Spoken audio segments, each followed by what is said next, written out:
Nowadays, you gotta watch out who you be around. Your best friend will set you up, man, these niggas clowns. Nowadays, you gotta watch out who you be around. Your best friend will set you up, man, these niggas clowns. Bitch made a deal with the Commonwealth. It didn't even really care about her fucking health. How you snitched on a fucking plug, man? And all I did was show love. Use a dub, man. A Smith cause a Smith. More beef in the city. We about to get started, man. So salute to everybody that's tapping in, man. We're gonna get to it.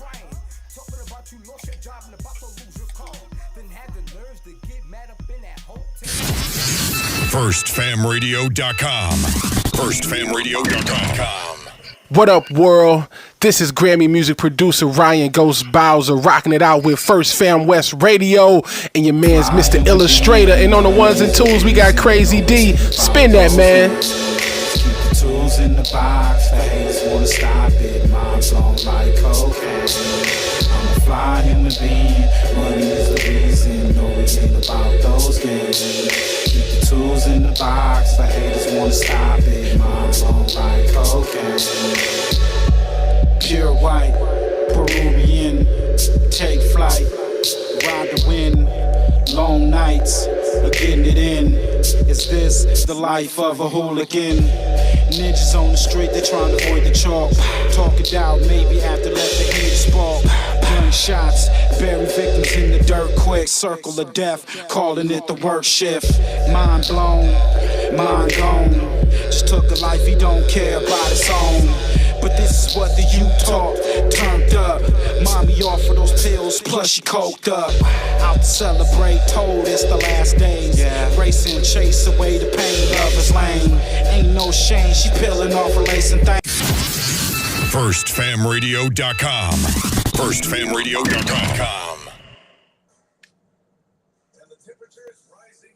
Welcome to my block, blood splat dreams, dealers and dope fiends, chasing that cream, step out that drop, caught up in the scene, heavy on these streets, L to the E, welcome to my block, blood splat. Hey, this little motherfucker better nigga, bitch. Hey, I threw my soul on this motherfucking beat. I kill a nigga just to make sure that I eat. Listen to my heart, I hear my daughter when that beat. Talk to Moo, he hear that shade when I speak, yeah. Mama told me watch all the company you keep, yeah. Slide on the west and then we post up on the east, yeah. I'm on your neck, it ain't no motherfucking sleep, yeah. Creep up on you, I know some motherfucking creeps, yeah. Just be patient, your time gon' come. Like a rock star on the stage, I just might drum. A pistol in the middle of some beef, I'm behind my gun.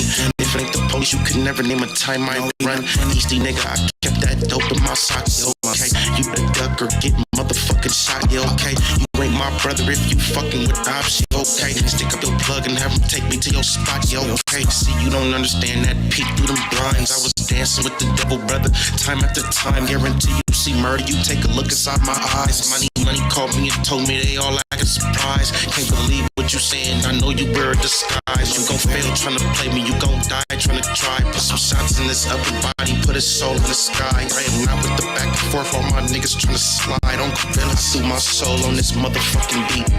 I kill a nigga just to make sure that I eat. Listen to my heart, I hear my daughter when that beats. Talk to Moo, he hear that shade when I speak, yeah. Mama told me watch all the company you keep, yeah. Slide on the west and then we post up on the east, yeah. I'm on your neck, it ain't no motherfucking sleep, yeah.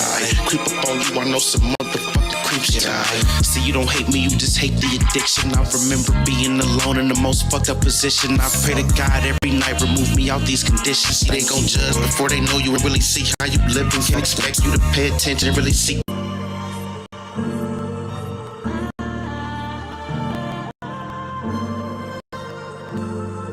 Yeah.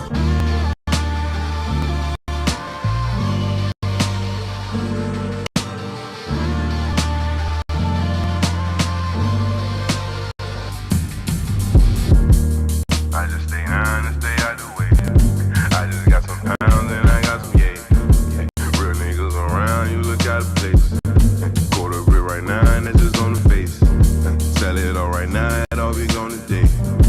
Good customer service, we don't make them wait. We constantly serving, picking him a play.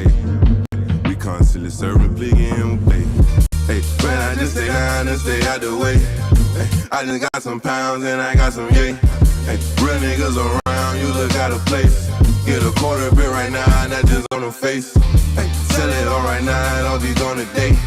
Hey, good customer service, we don't make them wait. Hey, we constantly serving big and hammer play. Hey, we constantly serving big and hammer play. I come from the bottom, I say with a tray. Got a switch to Lemon Carter, he just wanna bang. Hey, I just wanna paper, I don't wanna hang. Hey, that boy that met the world, now he's up to pain. Hey, I just met your girl, she left with a stranger.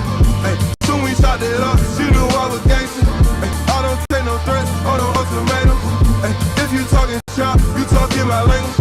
Cop sip, hit half liter of the road.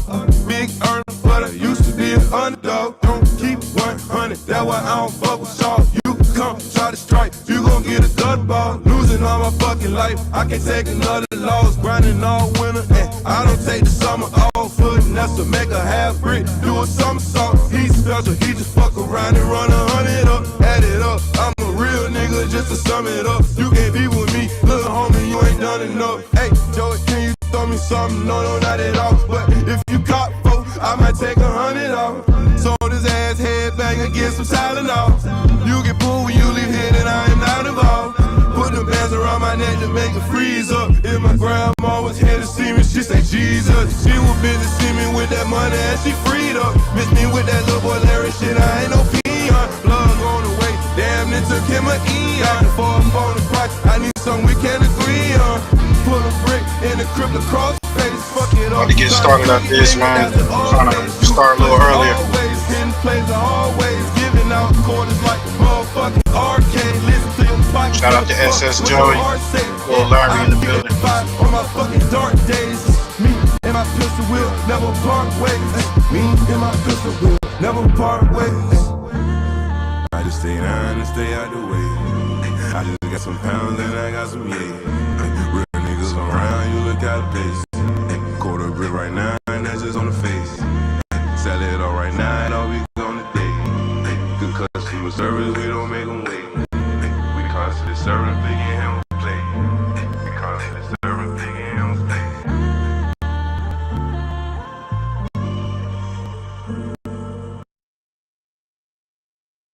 Yeah, tapping in. What's up? Got my boy Push in the building. Yes, sir. Yeah, man, it's Friday, man. Y'all know what it is. Pull up, roll up, get litty. Hip hop drama, man. Next on the chopping block. What's up, everybody? Hope everybody in good spirits. Got my brother from another, brother Push in the building. Hopefully, the homie 50 State Mozzie pull up. You know what I'm saying? Big Nutter be out there, pull up. But we gonna get to this, man.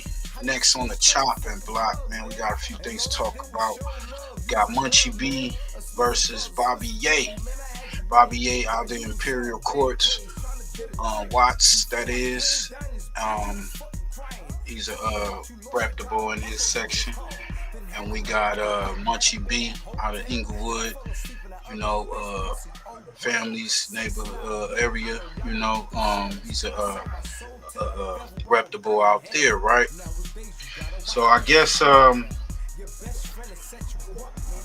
B0BBY been saying little here and there shots or whatnot, you know, little darts, just little darts or whatnot. And I guess he said something that really ruffled Munchie B's feathers to where he had to respond. So Munchie B responds. We're going to get into that. It seemed like a back and forth about to really crack off.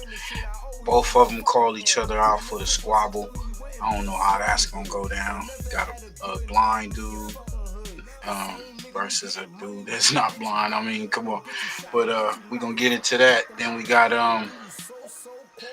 Who is Shitty Cuz, man. They put out a documentary a couple of days ago talking about Who is Shitty Cuz, a.k.a. Eric Holder, the guy that unalive Nipsey Hussle. We're going to get into a little bit of that background and, you know, dab a little into the rumors that you've been hearing on the streets and whatnot. People saying that he didn't do it by himself. He was sent there. All this type of shit. Y'all done heard the stories and the ones who are accused of doing this or backdooring Nipsey Hussle. Could it just be that Nipsey Hussle didn't have the right people around him at the right time, including security or whatnot, and pretty much got caught slipping? A lot of shit that happens. This is the type of shit that happens in the hood all the time. So we're gonna get into that. Then we got Suge Knight explaining his reasons why he believes Snoop Dogg knew Tupac was gonna get shot. That was gonna go down in Vegas. And this right here is real touchy, but it's in hip hop, right? I guess Hater World he had a live where he brought a few of his partners on there. He had like a Black Sereno on there, and so I didn't check the live. I'm just going on the record. I didn't check the live out, but he got inserts, right? Little clips, and he said the blacks are holding the Mexicans back as far as in hip hop or whatever. Like they can't get ahead because the blacks are holding them back. I don't know what the fuck he thinking or talking about. I don't know. That sounds crazy, but we gonna get into that. Well, Viral Way, a new podcast that's been popping up, blowing up. Shout out to them. They out of the Long Beach area. Well, of course, they took offensive, and they shot fires. So we're gonna get into that, and we're gonna ask the question. I got my brother Push, where we're real strong when it comes to the history and going into us as melanated people and the other people around the world who are melanated, who some melanated and none not. You know what I'm saying? But we're gonna get into this and this whole hip hop conversation. And first, what was a few months ago? Hip hop was 50-50 Puerto Ricans and 50-50 blacks created it. I mean, I ain't never heard of that in my life until that with Fat Joe speaking on. So now we got this, which it's been some shots, man. It's been some shots that's been going on if you've been keeping your ears to the streets, where a lot of the Chicano rappers or Hispanic rappers, I guess, been feeling like they've been left out the game or whatever. But me and my brother, we came up in the music business or whatnot, so we know. We got some background, so we're going to talk about it. This is a hip-hop channel, reaction channel, so we're going to get into that. Then I think that's about it. And we got Mika that's gonna speak on the Nipsey Hussle, the rumors on. Yeah, I spoke on that earlier, but yeah, let's get started, man.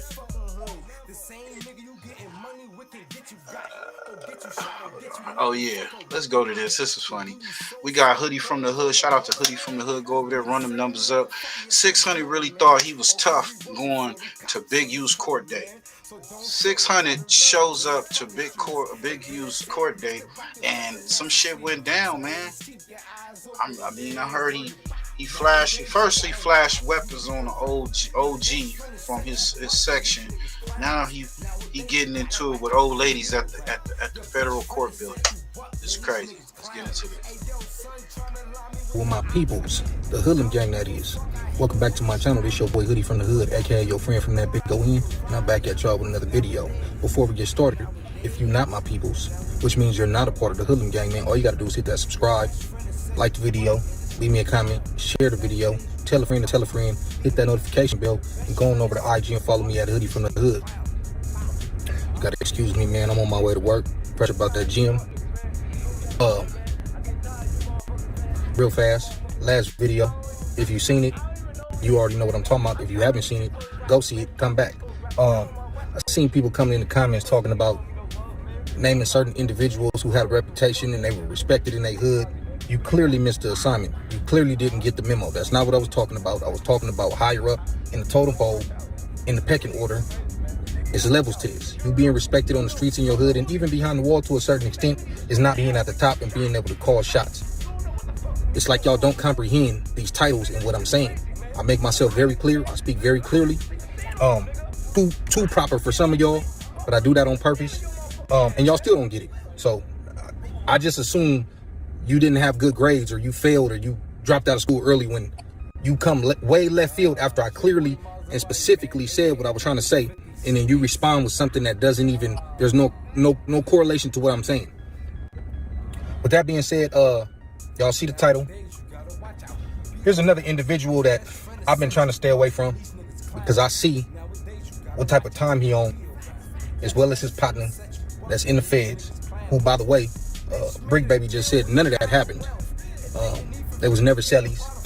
You on the phone trying to smut that man. He said he called him out for the fade. He busted a Hollywood. But what else do you expect from an individual like that? But to cause a scene. That's what he gonna do when he run across Big U. If he do, he gonna cause a scene to where he ain't actually got an answer for his disrespect. And I'm hoping he just get brushed straight up. Don't even give him a chance to even open his mouth. Blitz cuz off top. But this dude, 600, man. I seen a video with We Is Gang TV. Shout out We Is Gang. And the reason why I always give people their credit is because this is where I saw the content at. I don't watch these dudes' channels. I understand people be wanting me to edit and that would require me to go watch their channel and screen record and insert the pieces, and I just be like, bro, I don't even want to give these dudes a view. I know I got to get out of that mentality because I know haters watch me. So if I don't like you, this is why I don't understand why haters or so-called haters watch my channel, because if I don't like somebody, I don't watch their channel. I don't want to give them a view. I don't want to contribute to their success in no way. If you have success on your own, cool. I don't want to be a part of it. So I watch other people's channels, and when they're reacting to it, this is how I see what I see. So this individual is telling the whole story about how he went down to the court date, how he supposedly didn't even know that he had court because he got other stuff going on. I doubt that. Not to say you don't have other stuff going on, but that you didn't know he had court and that you're not paying attention. 95% of your content is about this man, is giving obsessed, is giving stalker, is giving a bitter ex, is giving feminine energy. We're going to play a little bit of that 600 video of him being outside of the court doing the vlog. When the feds raided, how did you even know they was raiding at that time? You up early, the feds raid early in the morning. You up with them driving past. So you mean to tell me you had to drop on this dude that you clearly hate? Not just like, not just don't F with. You clearly hate this dude. You had to drop on him and you never attempted to spin over there. You never attempted to go anywhere where he might be at. Not even saying that you looking for him or none of that. Just, hey man, I'm gonna show up. I'm from over here. I'm gonna show up, and if he show up, we gonna handle it. That's how G's do it. That's how real ones do it. But the minute that the police raid, you show up at his house. Then you go to his court date. I don't know where they do this at. I could tell you never had a big homie or a big brother or cousin or uncle or whatever that really put you under his arm. He remind me of that dude. We ain't even gotta say his name. We know he don't bang. And claimed to be from Sacramento. That dude that was doing the same type of activities. Remember I said he probably went to school over there, probably lived over there, probably knew some fools, but you probably hanged and claimed it at school, but you never put in no work. This is the same type of individual. You could tell. I could look you in your eyes and I know you never slid on nobody. You never attempted to put in no work. Enemies don't know you. Homies barely know you. So you have to drop on this dude the whole time and you never attempted to go pull up on cuz. But the minute he get ready to you there, now you at his court date. And you trying to make it seem tough. Oh, I went to go see if they was going to keep that same energy in person at a courthouse. Now you could say, oh, people be squabbling at the courthouse. Yeah, they do. But one thing we haven't seen, we ain't seen nobody squabble at no federal courthouse. We seen people squabble at the county courthouse. We ain't seen nobody squabbling at the federal courthouse. So stop lying. This is where niggas blur the lines, because people will be like, oh yeah, I seen Treyway get into it, and the Baby Stone Gorilla get into it at the court. Wasn't the federal courthouse though. This is where people is telling half truths. You ain't seen nobody squabbling at that federal court building. Stop lying. So you making it seem like you pulled up solo to the courthouse, and if anybody wanted any action, y'all could have got it in right there. Nigga, why don't you go to the 60s and get it in with them niggas? Because you're not like that. You're not like that, bro. It's cool for content and all that, but when people start thinking that this is how real members get down, he's not a member. I don't have to be from over there. I've been doing this long enough, bro, to where I know cuz is not no member. Never been. I don't care if he lived over there, went to school over there. This is Buster shit, like he like to say. This going to a nigga court date, bro. Like I said, it's one thing if you don't like a nigga. Cool. State that, move on. I don't like you. It is what it is. When I see you, we could go wherever you want to go from there. But always constantly trolling and doing, like I said, female shit, homie. That's like you break up with a female and you go to the slammer and she show up in your court date smiling and mocking you and laughing. That's whole shit. There's nothing tough about that. You don't get no cool points, homie. That's a fact. Let's get to that 600 speaking on this. I really don't know where to start, but you know, if you look at that, Big U paperwork, his court date will be today at 9:30, and I really forgot. Like I've been having so much going on. So what I do is I get a reminder. So I detour. I stopped the workout and all that. I said, oh no, we got to be there. Let me go get everything. You feel me? Let's go. We're going there. You feel me? So I get there like. This nigga pulled up to a nigga court date. And the fact that he pulled up and said that they asked him, the family asked him, who you here for? What are you here for? He there to support the courts. This nigga is a cold piece of cop work. Oh shit! That's like a detective just busted a perk or a suspect or whatever. And he makes sure he gonna pop up to his court date and everything. He gonna make sure that they drop the gavel on his ass. It's a cold nigga, man. 8 o'clock early, and I posted a video on Instagram. Up here early by myself. We gonna be here. Like I told everybody. It's funny that he think it's gangster because this is not gangster. I want to see this is crazy. Who's gonna show up, and let's see what dudes that the energy be like in person. You feel what I'm saying? Because I'm by myself. I'm gonna show up. Ain't no you ain't going and all that. We all been in court before. And all type of things happen at court, and fights at court and all that. So let's just see what this energy is at when we in these people's presence. You feel me? So Ben, we get there. You remind them early. You know what this sound like? I'm not gonna fight you on the playground. I'm gonna wait till the teachers' conference. I'm gonna go there and we can fight right there so they can all see us. And they're like, what kind of shit is that? What's going on, puss? What kind of shit is that? He said, let's go. If something happened, let's do it in front of. Come on. And what gang members that just want to show up to a courtroom? Like niggas got they on the run. Niggas got all kinds of shit on them, looking for them cases. You don't want to be showing up to no courtroom, especially a federal courtroom. And YouTube content. But yeah, he did it for content. It's weird. It's still weird because it's a nigga that, like you said, he been beefing with you for probably about 2 years now. But he never pulled up in the 60s on his block. But he showed up when they arrested him. He was there early when they was picking him up.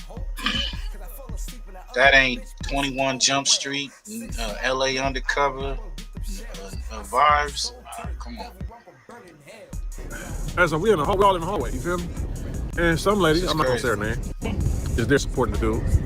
And she's like, come up to me, want to talk to me, and you know what I'm saying? Like, what am I doing here? I'm like, I'm here supporting you. You know what I'm saying? You've been disrespectful. Disrespectful who? How? You've been, okay, what did I say that was disrespectful? She didn't tell me. She said, oh, you recording me?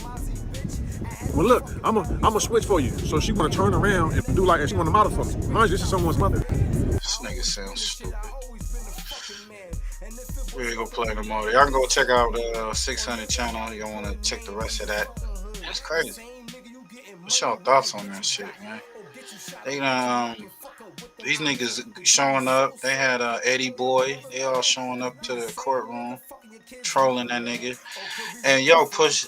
They said that 600 sat right behind Big U, and it said and told him, "Hey, what's up? How you doing?" or some shit like that. That's some cold shit if that's true. That's wild.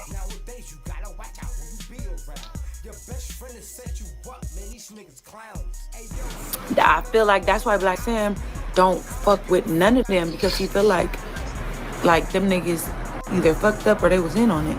So I get it. I totally get it. But is somebody gonna do something about it? Probably not. Link to Mika's channel is pinned in the comments. Go check out the entire live and drop her a like, comment, and sub. Although Big U thought that the situation was over, Loose Cannon would take to his YouTube channel to expose the inner workings of Big U's alleged plan to murder Nip, and at the same time dissect the reply that Big U had given while he was in Miami. The domino effect that Black Sam's interview has caused is putting back the covers on all involved with the murder of Nipsey Hussle.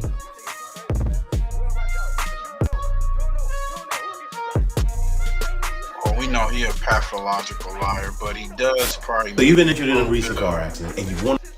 You know, that type of nigga that makes some truth with lies. Invest in some real estate, you know what I'm saying? Wait, can you repeat that again, man? You're up and coming artist. What did you say you want to do? I say invest in some assets as opposed to trickle off my money on some liabilities like diamonds. Even before fame, this aspiring star had a plan for his fortune. You're trying to get land. Exactly, homie. A real asset, take care of my peoples, because you know, it look good, but at the end of the day, you losing value. He was just 20 years old in this interview with Hard Knock TV. Over the next decade, he'd become a beacon of hope in South Central LA, a Grammy-nominated artist, a father, an entrepreneur, an advocate. His name, Nipsey Hussle. But just as his dreams were really coming true, this past Sunday, he was shot dead in broad daylight in the middle of the community that he poured his heart and soul into. He was the neighborhood prince. He brought a lot of hope and change to the community. You might as well call him the president of the hood then, Barack Obama of the streets. It was so much more he could have did. He was only 33 years old. He seemed to walk a fine line between the hood and a hope for a new world. Rising out of poverty and violence, making it big, as documented in this Midas Touch video. Nip did more than his own thing. Nip took care of the poor people around here, the homeless. He took one homeless dude off the streets, Hop your ass in with me, and put him in his Rolls Royce and pushed the shopping cart away and took him and bought him jewelry and got him haircuts and put him on his feet. Nipsey was nothing short of a servant to the people. They told him the problem, and then he took it to the powers that be that the other people didn't have access to. So is he a bridge? He's the architect of the bridge. Born Ermias Ashkadom, he started out selling mixtapes from his car trunk. He famously sold CDs for $100, empowering his indie label All Money In. Finding success in music, teaming his independent label with Atlantic Records. Nipsey could have went Hollywood, made some money, and just left all this alone. All the stuff we did was so he wouldn't have to die like this, you know. He died trying to save less fortunate people. Many of his anthems, including the title track on his album Victory Lap. Every few shows, I just buy some new gold. Circle got smaller, everybody can't go. Speak to the disparity between the life he was living and the life he came from. Nigga, circle got smaller, everybody can't go. Hussle was all in, committed to ridding the streets of the same violence that ensnared him as a youth. He admitted to being a member of a gang and even spent time behind bars. Hussle began buying up space in this strip mall on Crenshaw Boulevard and Slauson Avenue, combining his street cred with his business savvy, transforming the Bloc. He was attempting to make a statement about how life should be and how it should be elevated. One of the number one things that Nipsey did that was positive, in my opinion, was he started something in the community with nothing.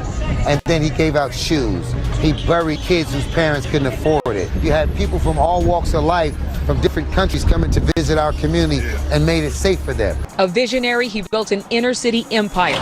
The crown jewel of his ventures, the Marathon Clothing Company. Bro, Jermaine struggled for years with dental issues before finally. Nah, that did what he did. Bro, he didn't make the hood safe for no one, my nigga. He didn't say nothing about making it safe. He didn't say it was safe. That last comment. I'm listening to what they're saying, and it's an oversell. I know about Nipsey too, and I know people got love for my nigga and all that, but you can't exaggerate a tiny tad. You know, the hood wasn't safe for him. You know, it wasn't. Oh, he said he made the hood safer, or he was trying to make the hood safer. Bro, I'm just saying. I mean, he was trying to make it. He was trying to make an effort, though. Like, I feel like this. The way that they speak on Nipsey, it almost sounds like he surpassed Malcolm X, bro. And he didn't. I'm not. I don't think it was like that. Maybe some people had that view or whatnot, but he could be their Malcolm X. You got to think Malcolm X came out in the 60s, so we heard about him. Malcolm X was felt by the whole country, bro. A straight up movement, wasn't no gang member. Hold up. He wasn't a gang member. Malcolm X was not a gang member. He was a No, he hustler. wasn't no gang member. Yeah, he was a hustler. But he went He to was a jail and pimp. all that. But my nigga was out for true shit, my nigga. Okay, so Not if I'm Nipsey, playing the streets, I'm playing the listen, if Nipsey went through what he went through, because he came from another country. He not a black. He's not an FDA. Nah, he per ain't se. a black person. But look, he came. His family came and all that, and did what he did. A lot of niggas on that area, from that area in that town, it ain't every hood nigga that get a chance to get a store Bro, pop and that get this nigga a going. Mason like whack. I'm not trying to He hear a all Mason that. like, I'm not bro, trying to hear but all it's that fact. because that's It's not fact. even. You don't want to hear it. No, but it's I'm facts, not. my nigga. Look. I'm not even coming at that on that because that's not what this is about. If we getting into his background, yeah, but I don't even know that. Just saying, my nigga. But that don't mean when it shit. comes That to the even music, that don't mean nothing. that don't does even mean something, nothing. bro. That means No, a that lot. does not. No, that does not. mean a lot because that is your connection, bro. That's the same thing that Wack going you're through. telling Where me he is that a he Mason had and he got those connections. connections. Wait a minute, you saying he had because he was a Mason, he had so many connections. Bro, because he was a Mason, but he it didn't was stop getting him the from connection. it didn't protect him. Because Ultimately, it didn't he protect was him. in the street being ignorant, bro. That was on his Regardless, head. But when actions into the music industry, listen. Because, no, bro, you can't do that right there. No. Because this is the problem. No, this is the problem that I have. No, this is the problem I have. Because on Crib Street, this is what I have. Problem. It ain't on no. No. When it come to Cuz and anybody, even if a DJ Quick or Mac 10 or Easy E. If I don't know them personally, I'm not finna say what the fuck, cause opinions are like we do that all the assholes. time. We react. No, we we talk about active, people we but don't know. you're moving the conversation into a whole nother perspective, bro. Yes, I'm you just are, saying bro. my nigga was over celebrated. All I'm saying is that means that you got a problem with it. But okay, does that mean that you have a problem with the oversell? If he is, yeah, speak facts, don't oversell it. How is that fact though? But how is that fact? Don't oversell it. What's wrong with overselling? Even if that be the oversell. case, what's wrong with overselling? Because you don't have to oversell Malcolm X. You don't have to oversell Martin Luther King. X did. You don't Malcolm have to X did way oversell. more, and we can't compare the two. We talking about a rapper. I didn't say that. I said you saying people. You said people. Everybody like is trying to act like he Everybody's is a not Malcolm trying X. that. That's like what you missing. Nah, that's what you missing, homie. I said that's why I played the first video. The first video is talking about what's in the streets, with the rumors, what people have seen, what they heard, all that, who killed him and all that. This next clip, even from the video that's finished, it's talking about what he meant to people. If you check that whole docuseries, the little documentary, the little clip, it talks about all that. So to a kid in the hood from the west side over there in the Crenshaw district, and I used to live in the west side, not over in that area, but off of Vermont and Budlawn, to a little kid that's looking at him, listening to his music or whatever, if that's his hero, let it be. To a gang member who's trying to get up out the hood, saw that, and then you learn from that. Oh, I'm not gonna be moving like that. My nigga did some good, but he made some mistakes too. See, that's the thing. People gonna say what they want to say. He sold this, he didn't sell that. He is a legend, he's not a legend. He was a gang member, he wasn't a gang member. He was a shooter, he wasn't a shooter. He was just, that's just a people's opinion. I mean, you can minimize it how you feel. I'm just stating what I think, my nigga. You can say it how you feel. And it doesn't alter me. It's just a nigga thought about the nigga. I don't champion him like everybody do. And I'm not saying he's some type of monster. But nah, I don't champion him like everybody do. That's all I'm saying. That's you have your right to do that. With Tupac, we'll of course we came up in that era, so I mean we're gonna be like, yeah. That nigga got a course, bro. Right. But Nipsey may have a course a few years from now. You never know, he may got a course now. So Nipsey I not gonna have no push, bro. He look. I wasn't don't put with even, education. and that's the thing with him. He got his life cut When down Pac short. did Even Brenda though, had a baby, my nigga, but that changed my nigga. That put him in a different limelight. Like that okay, nigga he made just a. I studied know, at I the understand that colleges. he made a song, and if we were talking about I compare the mean, two, we Nipsey ain't can't did nothing compare the like two. that. We can't compare the two. We I'm can't just compare the saying, my two. nigga, like there are people who really influence like the whole doggone Okay, so everything, you because know. he didn't And I'm just influence a saying he lot more sounds people, that make him less oversold, than what bro. he did, though. He For what sounds he did, oversold. that make him You lower. know, He like not I great. you know, even from myself, I deal with a bunch of people and help a bunch of people, bro. Right. So I get it. You know what I'm saying? I ain't saying a nigga Okay. ain't did nothing nice. I said he's oversold. He's over. Okay, so now you said that you do the stuff that you do in the community. You telling me if somebody came and chopped you down, but then it's somebody Bro, no everybody no know no I listen, touched 700 let kids. me I land, bro. touched Let 700. me You've land, been winning push. for the last 10 minutes, bro. No, Let me you speak. brought up The point of the you matter brought up the is, thing. for the point of the You matter, brought up but the point of the debate matter about is, him. I deal with over 700 kids, bro. Okay, No, no, but no, do no. I you deal know with what he 700 kids. did? My Do you know what credibility, Nipsey did? Do you know Nipsey what he ain't deal did? with 700 kids. Come on, bro. Nipsey is a You didn't gangbanger, troll. You didn't bro. troll He all did the the stuff sell the that street. That's what he why he did. was wrapped up with Big U. My nigga did all the dirty. And I'm How saying you he know did he did some all the good in dirty? the midst of that. How you know he did all that dirty, bro? That's Bro, what I'm he's saying. not That's the same. innocent. No, He is that's the. not I didn't innocent. say nobody is saying he innocent. I That don't think dude is nobody came affiliate. up here and said that. That dude is affiliate. Who's He's affiliate? affiliate. Who? Nipsey. So He's what? affiliate. No, So that it's ain't a so what. When so you what? bring He affiliate with a someone around gang? kids, bro, So you he a don't bad bring no person sick people all of a around your sudden? kid. He can't be a No. household name. He affiliated with a gang, so he a bad person all of a sudden just because he Yeah, affiliated. you a bad person if you Nah, join the bro. gang. You're a I terrorist. ain't buying that. I ain't buying No, that. you're a Everybody from the terrorist, gang. bro. There's no good Finding gangster. Nubia. There is Listen to no what he good wanted most gangster. after his. There ain't no good There's gangster. no such thing as good gangsters. Nobody ain't saying that it's a Hey, good I'm just gangster. He saying said Tookie Ghost is a Williams wanted buster, to be a buster. good gangster when he got Who's in Ghost? jail. Ain't no such thing. He said Ghost is a straight buster. Who's a ghost? Who's Ghost, homie? Said he a buster.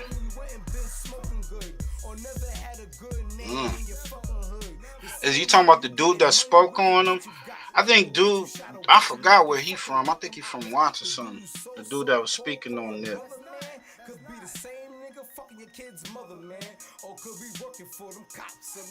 Man, it sound like Push. You got a little bit of hate for Nip. That's cool though, cause like I said, we know CAPP'N over here. We put it Nah, on the that ain't table. hate for Nip, my nigga. It's just I argue my point.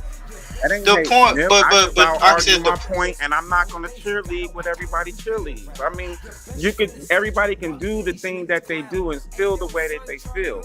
But you right. know what I'm saying? If I feel like a nigga ain't as golden as they show him on a bar, and I'm saying, my nigga, there's a little copper in there and there's a little nickel and it's not all gold, then that's all I'm saying about my nigga. It ain't about a loss of hate or anything of that nature like that, but I don't feel like I got a champion him 100%. Be like But Nipsey is golden. No. now, see, I did not say he was golden. I did not say he was golden or nothing like that. Well, you don't have the right to say that I don't like Nipsey because he's jumping on that ass. I pause. He said jumping on the ass. Come on. You you were saying the way you was coming at it was like, okay, he not, they comparing him to and I've seen people probably that have said that he compared himself like he's striving to be. He looked up to Malcolm. He looked up to Tupac.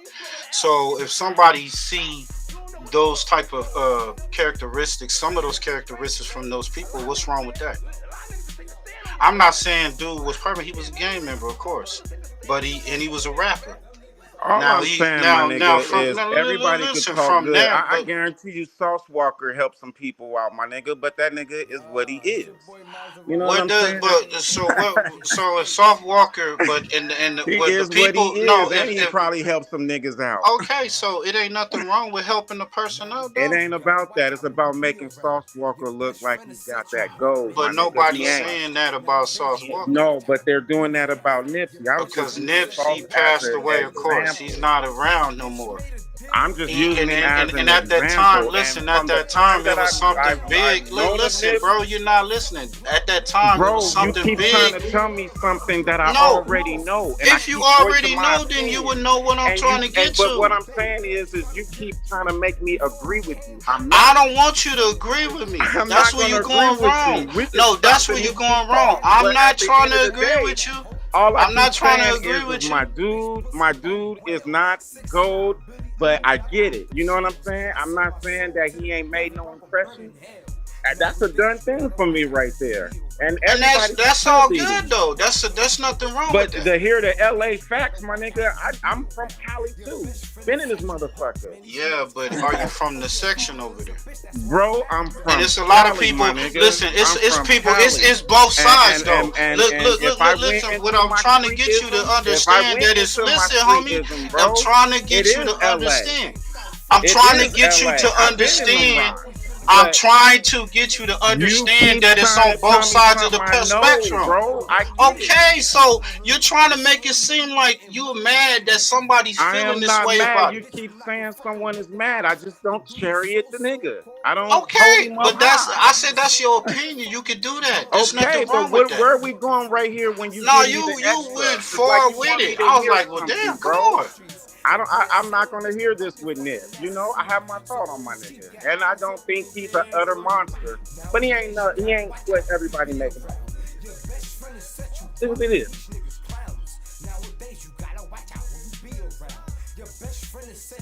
Let's get to this.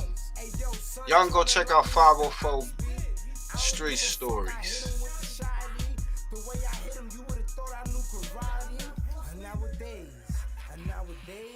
Before we get to that, because we got to get to the Eric Holder. Went longer on that. Said Big U implicated in Nipsey Hussle's murder. Shitty Loke story. Going over that. Go make sure you go check out Damu Keyway Conversations. All of these raps because he turns them into weapons and sicks them on his enemies, bro. Yeah. That's why he What up, utilizes. Sherm? Thank you again, No Tart Mystic. The homie Sherm in the Let's get building. into this. Salute, Mika salute. really got into this shit, and I'm not even gonna lie, Mika Got Larry did her Savage. shit. Salute, And a salute. lot He of said people he's a bust. act Talking like about they didn't Ghost. know. Who's Ghost? You gotta put Like more Mika didn't know dialogue what in she there. was talking about. I think they probably threatened Mika, bro. You know what I'm saying? Probably. So let's go to, I think it was this one. Why is Black Sam lying? This was Mika. Let's get into it, man. Mika Love, go subscribe to Mika Love if you haven't subscribed. She definitely got some insight on this.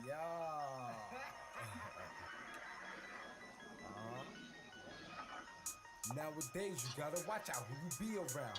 Your best Thing I said, oh yeah, Big U did that, Big U did that. No, I definitely felt he did it in the moment. I'm like, oh shit, Big U sent that. That's what I felt.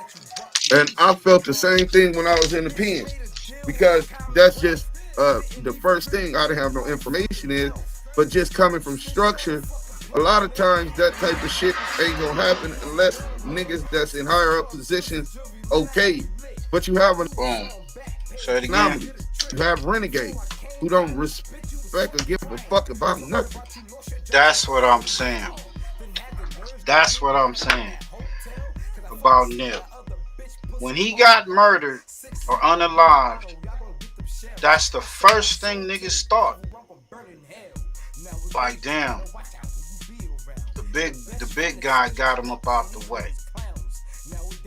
And like he said, he was in the P now at the time. I'm like hollering, folks on the streets, boo boo boo, the homies, yeah. But then when you start So everybody in that section didn't like Cuz, because there's so many sections. That's a big ass section. And just because he was what he was, everybody wasn't looking at it like that. You know what I'm saying? So you automatically felt that way when that shit went down. Especially when people that put him in the hospital jumped on him, accused him of being a rat. Other things. You might hear some of those other things by Mika Love. Let's go. So for all the bloggers to post that and make it like I said, Biggie actually did it, like that's what I feel, that's what LA is saying, you know, that's wrong for y'all to do that. So now I feel like I'm gonna just say what I need. I'm gonna say all the facts now and let y'all wanna know how I feel? I'm gonna let y'all know exactly how I feel right now in this moment. You feel me? What I believe is, if you ask in my personal opinion, I do not believe that there was ever any type of hit going on with Nipsey at all. I don't believe that. I believe that Eric Holder had a personal situation with Nipsey again, right? Now, and I'm gonna tell y'all why. I really want to shed light on what people are not talking about, because the world thinks that Nipsey death is surrounded by Big U and all this other stuff. It's really something way different than what y'all think. And I'm gonna guide y'all through it in these next couple of lives. You feel me? Like I said, people need to understand who Westwood is from 6-0. Y'all don't know who Westwood is? Go do y'all research. Westwood, that's my hope. Westwood and Shitty Cuz were best friends. Westwood hanging with Shitty Cuz, when we just heard what type of gunner Shitty Cuz was, you can kind of imagine what type of shit Westwood was on. So let's go.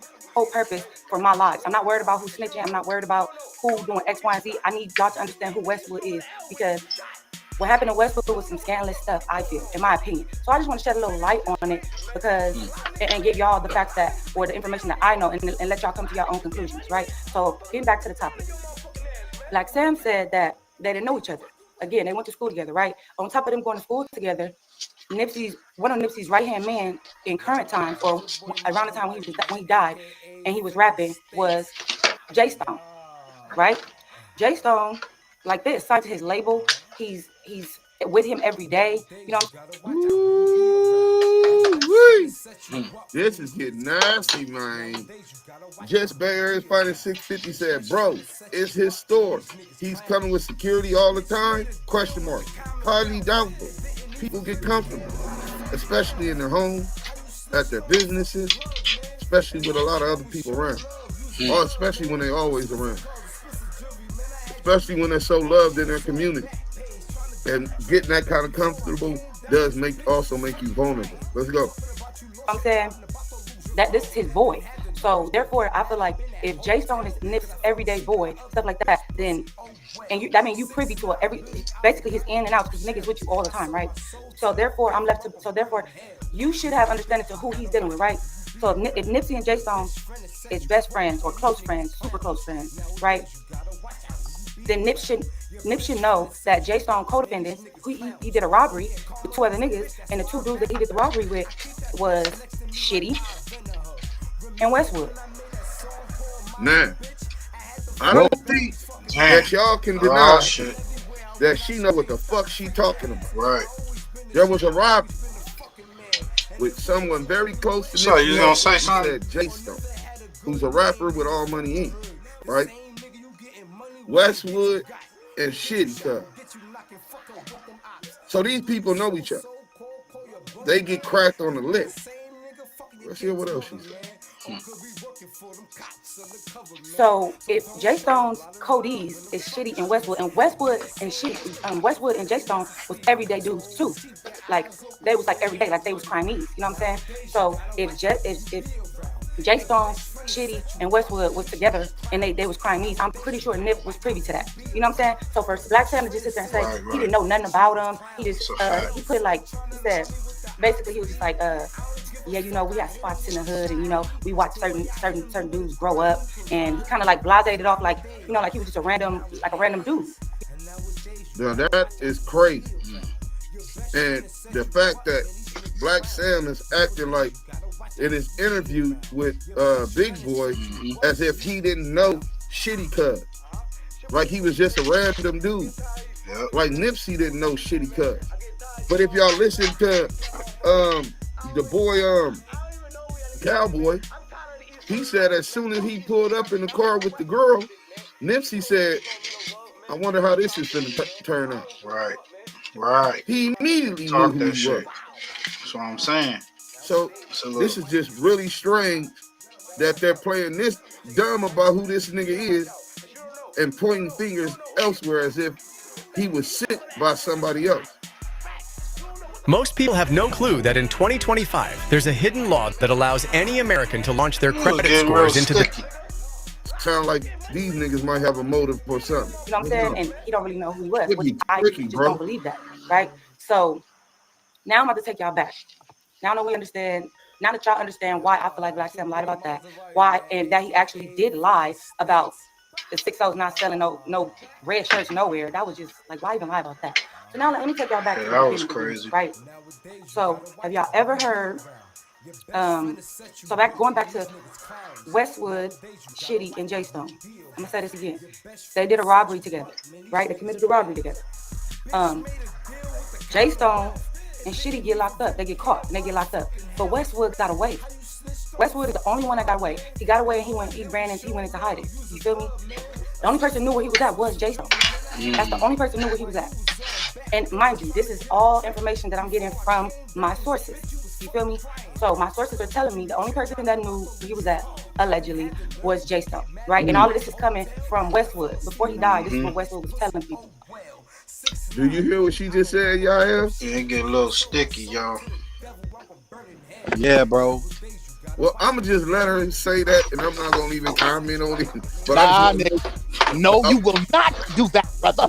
We have a duty to give the people the true gospel, which is the truth, brother. You cannot hide from this. Cannot hide from this, brother. Well, what she's saying is that Westwood was telling people, and obviously these people that Westwood was telling this to, she's been talking to. Right. And he's telling people that he got away on the robbery, Shitty got cracked, and this other nigga J Stone got cracked. Right? Right. And he's telling them the only people that knew where he was at was J Stone. Yeah. And who's J Stone? He said, "How this how bitches get chipped? Covert, not overt. Overt. What up?" He said, "This how bitches get chipped." Yeah, man, niggas is the internet is full of snitchery right now. Niggas gonna talk. They gonna say what they gonna. I stay out of that shit. It ain't my business. We gonna give our opinion on shit if it come across our desk. So like, yeah, Push. A lot of this shit is coming out, like behind the scenes, like. Why did Shitty Cuz do what he did? You know what I'm saying? Was it just, he was jealous, or he was 5150? You know what I'm saying? Get a little deeper, man. Party, or maybe even the police. Let me hear this story. He goes. So Westwood got away. He went into hiding. The only person who knew where he was at was J Stone. So after a couple days or whatever, they went and gaffled Westwood from where he was. I don't think it was a hit, though. I don't think it was a hit. Like it was a daylight with all the cameras. That was J Stone, and he didn't put it on J Stone. What's that called? He didn't want to think like that. You just mad or whatever. Now they gonna get a little deep. We're gonna get a little deep on behind Shitty Cuz, because they saying that he got his ass kicked like days before that, so he was coming back over there to handle his candle. Yeah, whatever. So he gets locked up, right? J Stone and Westwood bail out. Mind you, Westwood is a reputable dude from 6-0. He don't have no smut on his name. You know what I'm saying? He was kind of like a bully over there. And anybody that's from the area know who I'm talking about when I say Westwood. He was a bully over there, and like a lot of dudes, he's strong on a lot of situations and stuff like that. You know, so basically he wasn't no pushover. He wasn't no small name or nothing like that, right? So, anyways, Westwood and J Stone bail out. Right? Yeah. Shitty didn't bail out. Bail out. I don't know if he had no money or whatever. Talking, bro. So these two dudes fighting their case from the street. Westwood get him a lawyer here. Westwood lawyer going back and forth to court. You feel me? And allegedly. Do y'all feel that that's why she ain't in Cali? right now. But shout out to Mika. You think the homie said it earlier? He said that he think that maybe they threatened her. Billy, this is what Westwood said before he died. He said his lawyer came to him and told him, "Bro, there's somebody." Hey, make one sure of your y'all co-defendants subscribe is to the making a channel. statement Share on this you. shit. This is some He real said shit, y'all. the one that's making a statement is J-Stone. So, and mind you, this is all at this point. This is alleged because even though this conversation did come straight from Look, bro, it's getting nasty. Look, spiritual gangster Miss Tanya. She said Big U was involved, period. Holder was sent, and it was layers to devils, including the police. Many demons. How you just gonna say Big U was involved, period? You just want Big U to be involved. Come on. Even though he's been under investigation since 2011, right? Then another investigation that he's in jail for right now. Because remember, 2011, the Black Sam buses in the air, they're watching them. Investigation, right? Homeowners everywhere are ditching solar panels for this. It powers your entire home. He been on investigation up since then. Then, you know, after they don't find you and convict you of a crime or something, in that period investigations in, they're allotted only so much money per investigation, unless it's a murder. On a murder, because it has no statutes of limitation, they can continue to fund murder investigation and justify taking taxpayers' money. See, spiritual gangster, I know you speaking from what you feel, but emotions change just like the season. What we speaking on is the facts of the case. So,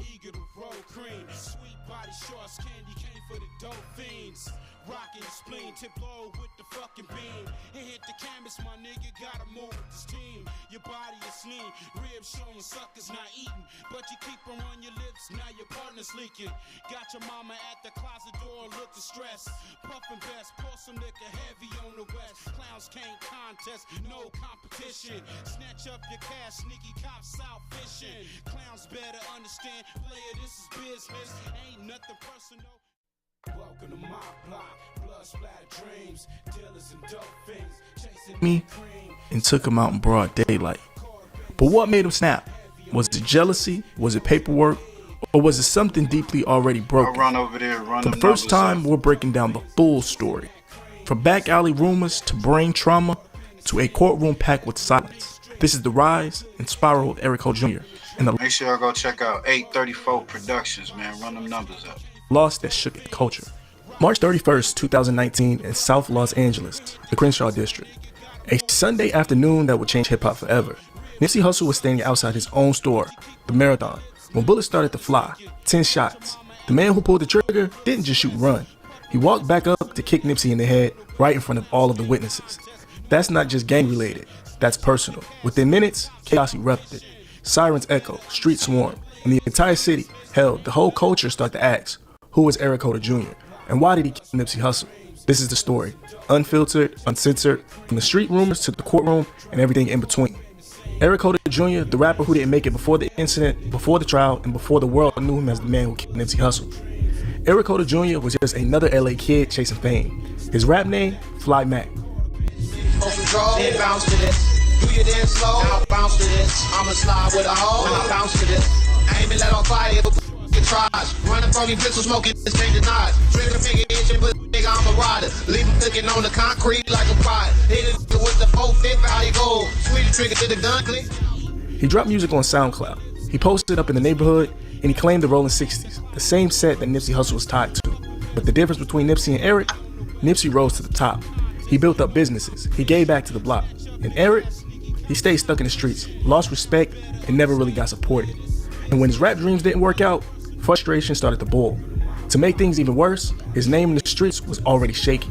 One time, he got into a fight with another well-known squabbler from the Crips. Some said over nothing. He got embarrassed, beat up, and violated. And according to some, he never shook that L. Bro, didn't he pull up on the block, right? He ain't been around in a while. And the last time he been around, homie whooped him out, right? And he was telling me, like, I think Cuz spent the block and got cracking. I'm like, damn. I'm like, Cuz, like, he on that? Like, yeah, that was the last thing I heard of Cuz. But it's like 2016 maybe. Cuz come pull up on the block, bounce out the court, no shirt on, just like that day. Walk up there over here. He was a shooter. We in the overhill stuff. I'm saying this shit back. He said over here. I'm saying it back. Nigga, he tell me go to the back. Mind you, we on the block. My people stay for the back. It's my folks' house. So I'm like, all right, go to the back. My nigga Cooney say you doing him. He's like, bro, we gonna go to the back of my shit. But he tell Kitty, bro, why are you doing this, bro? He like, I don't give a fuck. He like, bro, we go to the back. We squabble up. I stopped him, cut. He wanna go again. I beg, put him to sleep. Now I'm turned up. Well, I'm dragging his feet, waking him up. Like, get the fuck out of here. Who got my phone on cut? Get up out of here. Cut, get up, jump into the car. Cut, give me his message. He get in the car, drive off, and just stare me down. He don't say nothing else. Oh, my kids, bro. That bitch trying to get me for like 2 weeks, fool. Like, the guy sitting in the alley, chilling in his car one night. I'm like, man, cuz, on that. Like, he had a out of town. Like, they said no, bro. School with cuz and all that, bro. It wasn't too many going to school, bro, that was actively going to try to down shit at the same time at 7, 8 in the morning. Like, bro, he come from that era of, as soon as you come on the block, this board, let's go. He comes from that. Right. So his whole crew, he didn't have his crew no more. He felt like he was isolated. This was came with him over a rumor that he told.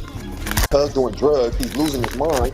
You feel me? That's all. This is all the way Cuz going through with this stretch of 10 years. He watching the hood he watching Nip blow up. He watching the hood get cracking, and he can't be involved. And he feel like he's more of a low than a lot of. So he felt some type of way. Yeah, he felt some type of way. So every time he felt he was a realer than Nip though. So it wasn't nothing. And then the dude for Nip to ask or even indulge in that conversation of snitching or alleged snitching when you're supposed to be, you know what I'm saying, on your quest to world domination through, you know, the music and the business and all that. You came down here to talk to the village people like on some, yeah, oh, I heard you was snitching, or I heard this, or I heard this conference. Like that conversation shouldn't have took place. And I heard that he asked him about his music, like, y'all hear my CD, y'all hear my tape. And then Cowboy admits, we'll get to that, where he was like, man, nobody trying to hear that shit. So maybe it's a little bit more that Cowboy ain't letting everybody know about, that spark that nigga's mind to say, fuck this nigga, y'all, boom. Waited till the time that Cowboy walked away. It was probably, you know, Kerry got shot in that too. So, I mean, other people got affected by that. When he came to the hood, he got a major chip on his shoulder. And the day he saw me, we had nothing to do with nothing. I thought it was something personal, so I kept trying to figure it out. I'm thinking that he used to be tight with, trying to figure out what the f was that about, but I just wasn't there in the dump. And I hadn't seen him after that squabble. I seen him try to pull up on me a couple of times. She got tricky, then I ain't seen him no more. Then the day that Nip died, it was the first day Cuz ever came back to the hood.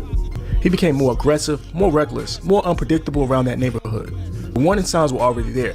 But what happened next? That's when things really changed. His hood name? Cuz, under B0BBY, who was his big homie. Before all of the drama, before the incident went down, there was another name that was tied close to Nipsey Hussle and Eric Carter Jr. It was B0BBY.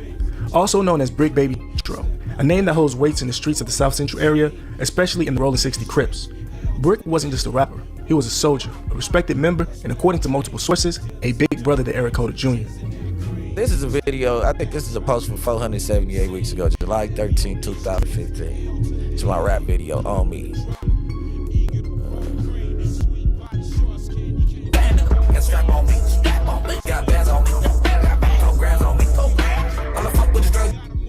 Well, this guy right here happens to be Eric Carter, right?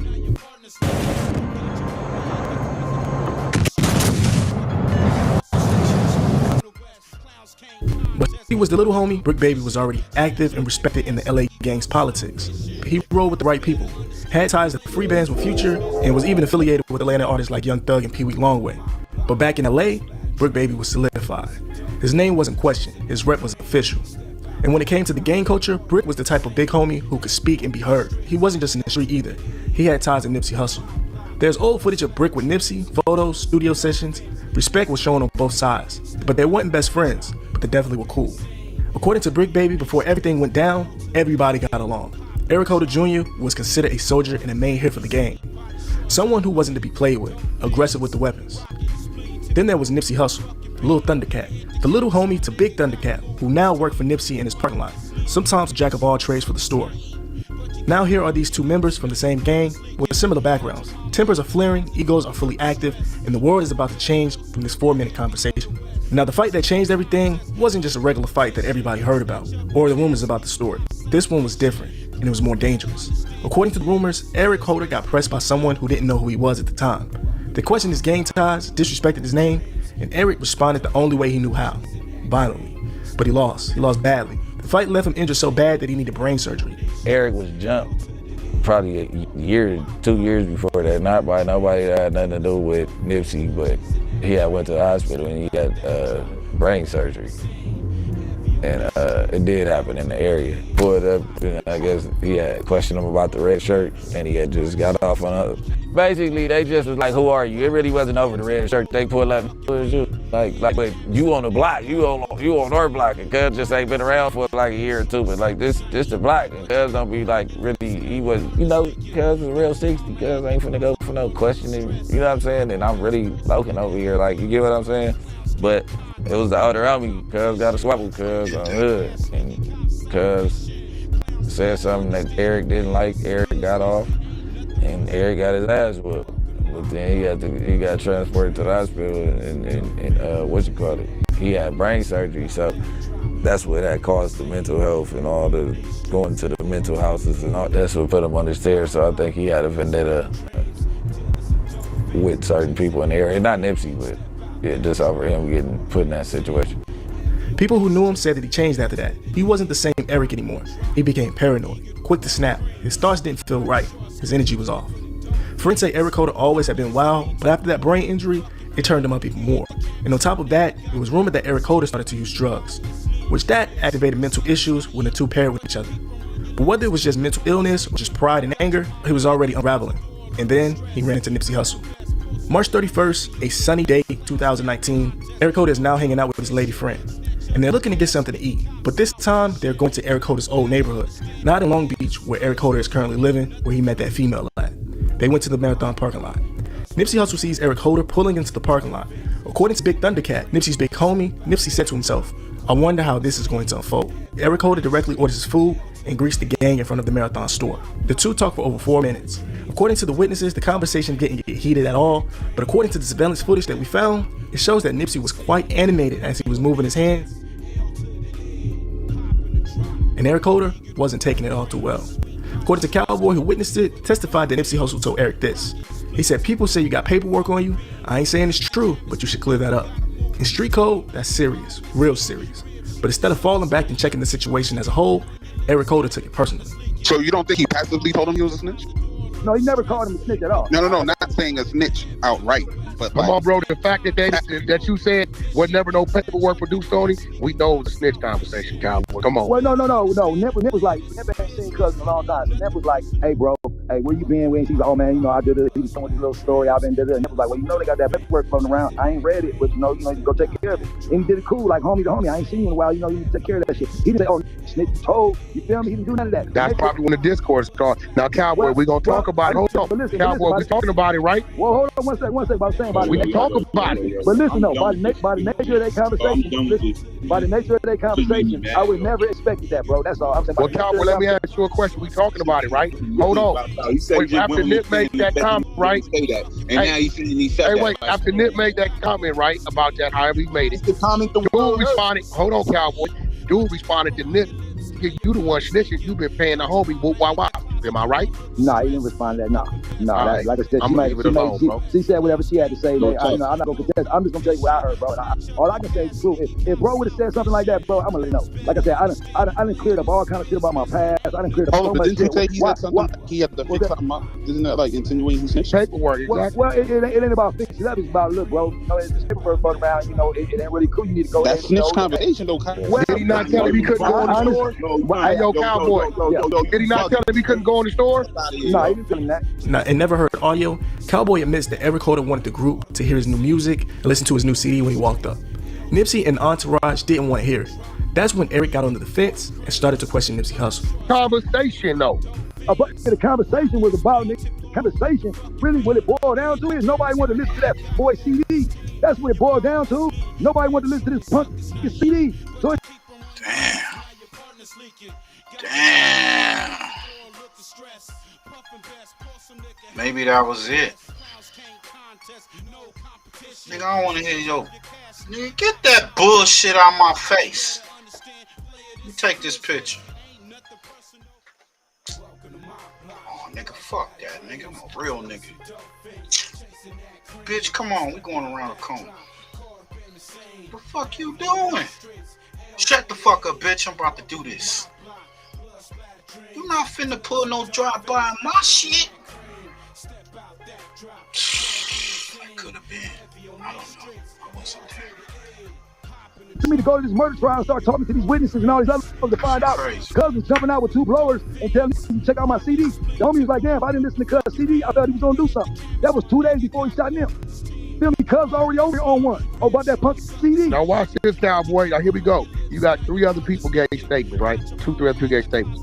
Nobody mentioned all that. They whole thing is a discourse about snitching. Yeah, exactly. So like I said, I sat around. And I don't doubt he was doing that with his CD. That's cool, but at that point in time. But now it's making sense to me. I went to these courtrooms and I sat here and I listened, I watched the people, and there was a witness that came through that never got on the stand. And he explained to me what happened a couple days prior. And I'm like, damn, that makes no sense. I'm trying to figure out what's going on. Was it a setup? Was it this? Was it that? So for the last 3 years, my brain going crazy trying to figure this out. So now you know that wasn't no, bro. You know that nobody said that dude over there, bro. Exactly. I know that's nobody do that, bro. About that CD. He's like, man, y'all check out my CD. And we looked at it. He's talking about the CD. I'm telling you, man. If you look add to that. Hey, I ain't gonna play this whole thing. It's like 30, 37, almost 40 minutes. Y'all can go check that out, man. 834 Productions, man. Let's get to this next shit, man. Got your mama at the closet door, look distressed. Puffin' best, pour some liquor heavy on the west. Clowns can't contest, no competition. Snatch up your cash. Hey, so this whole brown and black hip hop and Hater World versus the viral way, spicing up, man. It's lit. It's getting real litty. Let's check this out. They beefing over, I guess, Hater World and a few other Chicano rappers feel that the blacks is blocking them from moving forward in the hip hop, you know. So let's get to that. And Hater World accusing them of race baiting. What's the deal? What's the deal? What's the deal, Viral Gang? We back at y'all with another one. Shout out to all the Viral Way members. Share, like, subscribe to the channel. Tell a friend to tell a friend. You are now in tune with the best podcast in the world and the realest podcast on the net by far. As always, is your host that do the most, Mr. Viral himself, aka the villain, because they hate me for my opinion. And I got the squad in the building. What's the deal, y'all? Man, what's happening? LVC Messiah the Great. Y'all know the rest, man. We in this bitch. Viral Way or no way. Here to lead the way. And no way is okay. Oh, show in the house, baby. Let's get to it, man. Let's get to it. Show, what's up, man? That's your intro. You got to come up with something. Hey, bro, you already know. Listen, group chat been going up since this morning, bro. Put some prism in it. So far. If a man really hated ads, here's what he...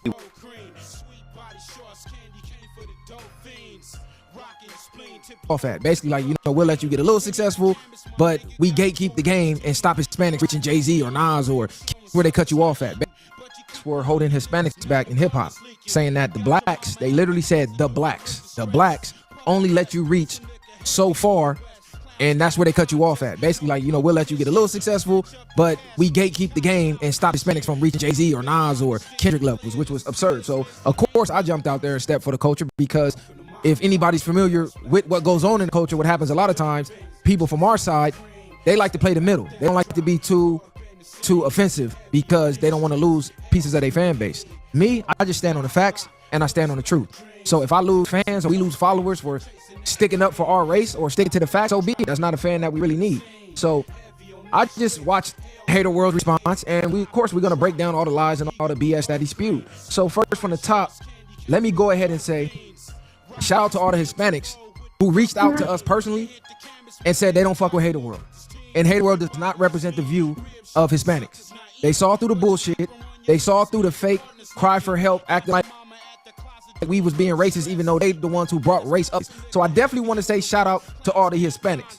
And to address Hater World, trying to use Long Beach as a crutch to say that we dislike Hispanics because Long Beach and Hispanics, Hispanics and Long Beach and blacks are known to go to war, especially with the gang violence. There's a lot of racial tension with the gang stuff. So people like to use us being from Long Beach to create false narratives that we dislike Hispanics, which is 100% false. Too far from the truth. We've actually showcased Hispanics on the show. Not even just that. And shout out to AD because we did the collab with CAPP'N and don't get me wrong, was it crazy? Mr. CAPP'N. Yeah, Mr. CAPP'N. And shout out to him over there. Shout out to AD for that layup also.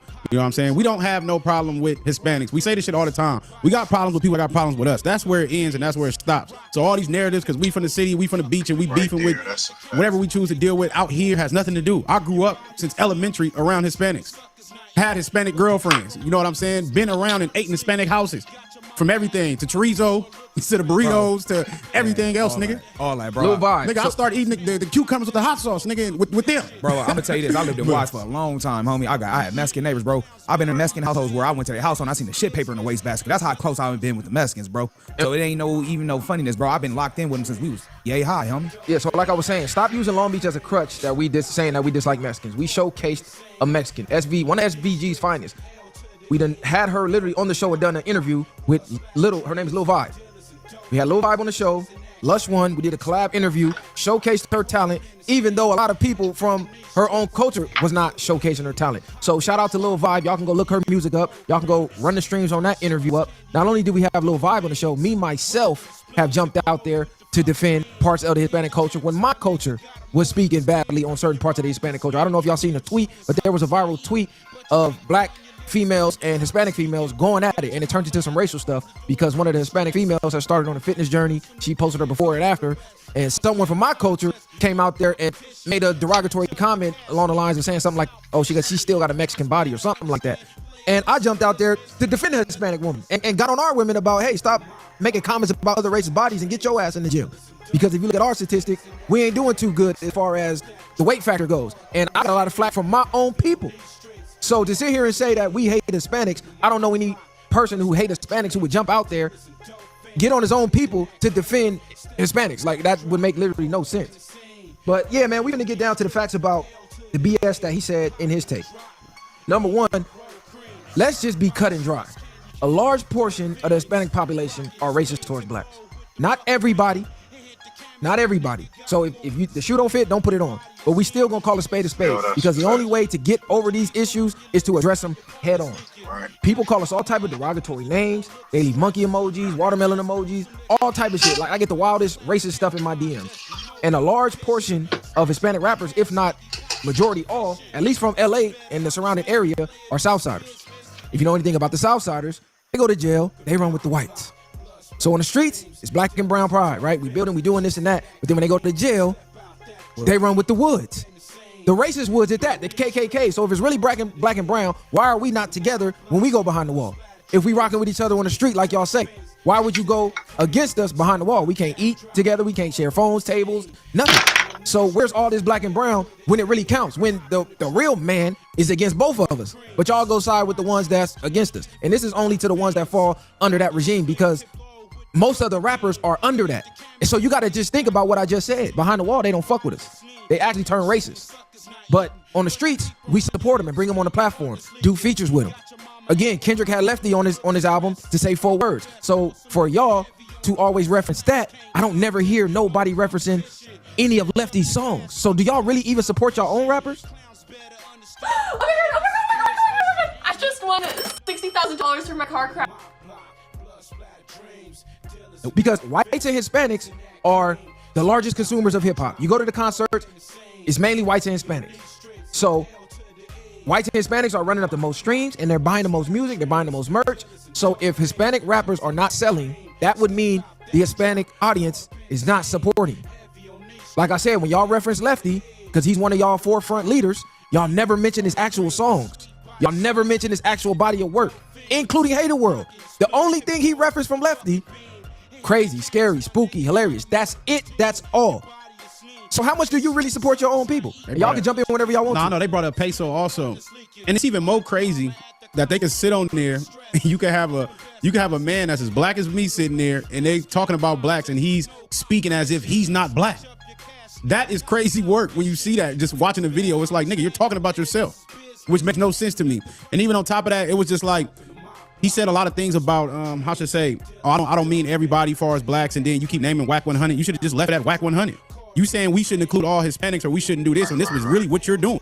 You're including all blacks when you say blacks plural with an S. And he capped about WAC 100. The only reason he tried to flip it and say it was about WAC, because he started reading comments, and the comments said, well, WAC went up there and marked y'all out. That's why first thing he had to say was, man, people think they could play with us because we didn't go up on WAC, but I was trying to keep it peace. No, you wasn't. You got marked out like he said. It wasn't about WAC. You said the blacks.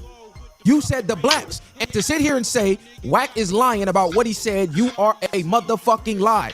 You know how y'all politics work. Y'all get taxed. When you go to jail, you get taxed. That's why WAC said, I just wouldn't sign a Southsider because you got to deal with those politics. He didn't say I wouldn't sign a Hispanic. That's the part y'all left out. He said, I got no problem doing business with Hispanics. I got a problem doing business with Southsiders because of the gang aspect, which I pointed out earlier. Y'all go to jail and y'all turn racist. And y'all run with the KKKs behind the wall. So how could I sign you and you say and you really feel like fuck me? And we all know this. Even though it's probably some Southsiders, and it is on the street that fuck with us because you got a little more leeway, but behind the wall it ain't no leeway. You got to ride with your people. And the large majority of your people say fuck us. And even us knowing that, we still doing business with y'all. How many Southsiders do we see come on these black podcasts? From back on Fig to Fig Community World. I mean, you just run down the names of people supporting y'all, even though that is still a fact.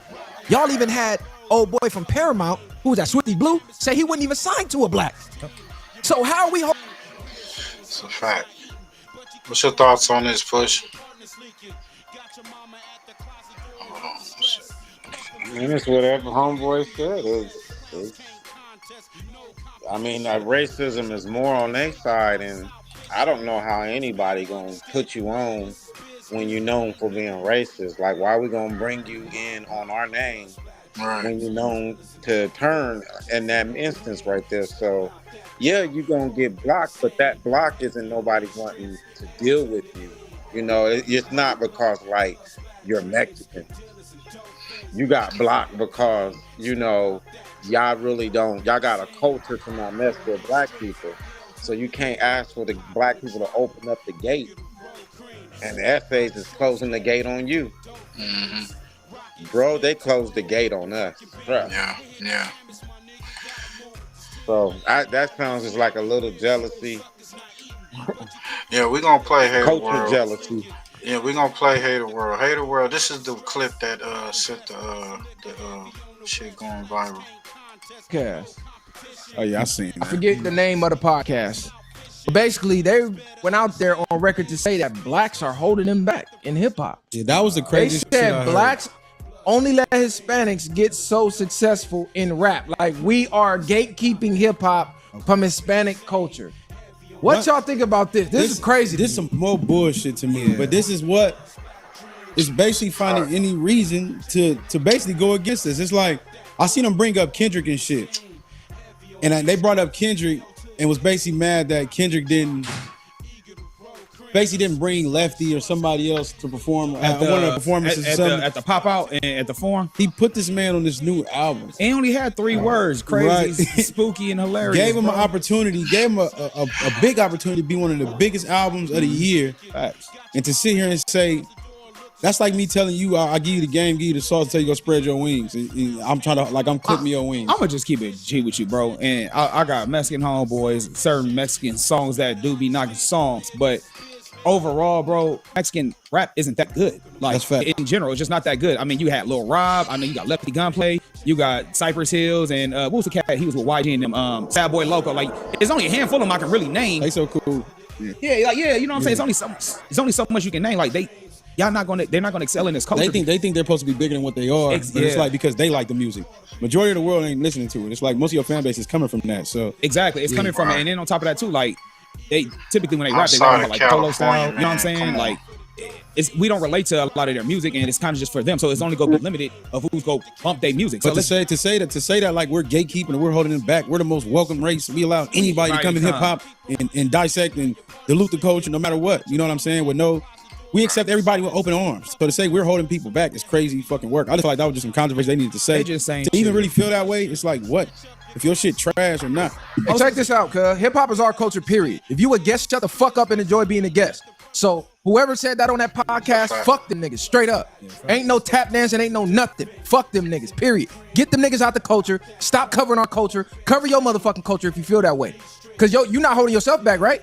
Your people not holding you back. So go do podcasts about your culture, nigga. Go do podcasts about Hispanic music.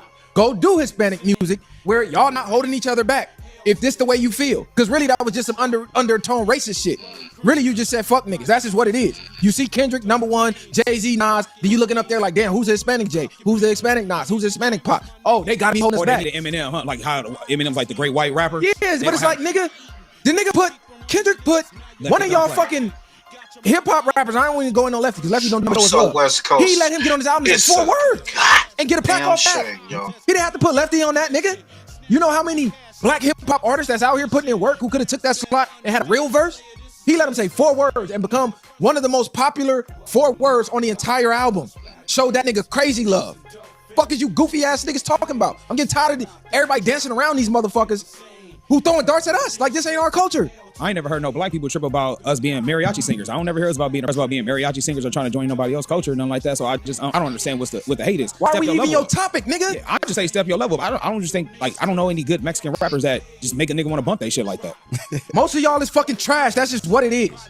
I ain't saying it ain't no good Hispanic rappers, but the majority is garbage, nigga. The masses ain't listen to it. That's what it is. It's not niggas holding you back. You niggas is terrible. Shout out to the good Hispanic rappers. Shout out to the Hispanics that fuck with the culture. This ain't got nothing to do with y'all. These bozos. But how would we be holding somebody back in rap culture? Like, not the A&Rs, not the people who make the deals. We don't even have that type of control. That's what I'm saying. It's us holding y'all back. It's crazy work. It just sounds like they just wanted to say fuck niggas just to say fuck niggas. Okay, so the podcast name was Hater World. Makes sense. Hating ass niggas. Your podcast is named Hater World. You fucked up there from the start. We don't own the record labels. Nigga, you know who run the music industry. Goofy. We've been getting fucked over for years. Niggas is still crying about getting fucked over. And you saying we holding y'all back? How? Who's signing y'all? We not tap dancing around this, cuz. Fuck Hater World, and I said it. B0BBY, Mr. B0BBY himself said it. They got a problem. I don't give a fuck. Fuck them niggas. Niggas ain't gonna keep just disrespecting us and getting away with it. Everybody want to be all politically correct and, oh, we got to dance around this top. No, we don't, nigga. They said fuck us, fuck them niggas. Yeah. That's a fact. That's a fact. So we're gonna hit with Hater World response, man. Not biased over here. No capping. Alone is crazy, right? I'm disrespecting blacks. That's wild, homie. That is wild because I'm not gonna sit here and say, oh, I got a lot of black friends and sound so cliche, but that is wild because not once did I disrespect anybody. I gave my opinion as a man, right? And somebody has to take it and try to make it into something that is not, right? But what do I expect? What do I expect from a podcast that's down here trying to reach a podcast that's up here? You know, it ain't nothing new. People be adding extras to the titles to clickbait. You know, I do it sometimes, but I don't go that wild, right? But let's go ahead and watch this video. And again, I wasn't going to react to it because people told me they were disrespecting us by calling us out of our name. And I really didn't want to turn it into something that is not. But it's getting to the point where people think we're a punching bag only because we didn't get into the scuffle with Whack 100. Because there's some real motherfuckers in this building. And I didn't want it to go somewhere where it was going to be bad for both parties. So I said nothing. But at this point, hey bro, check it out. At this point, we're at the point in time now where people think it's fun and games to play with us, and we're not taking that shit. So let's go ahead and watch this video and see what he got to say. Now look. What does that mean?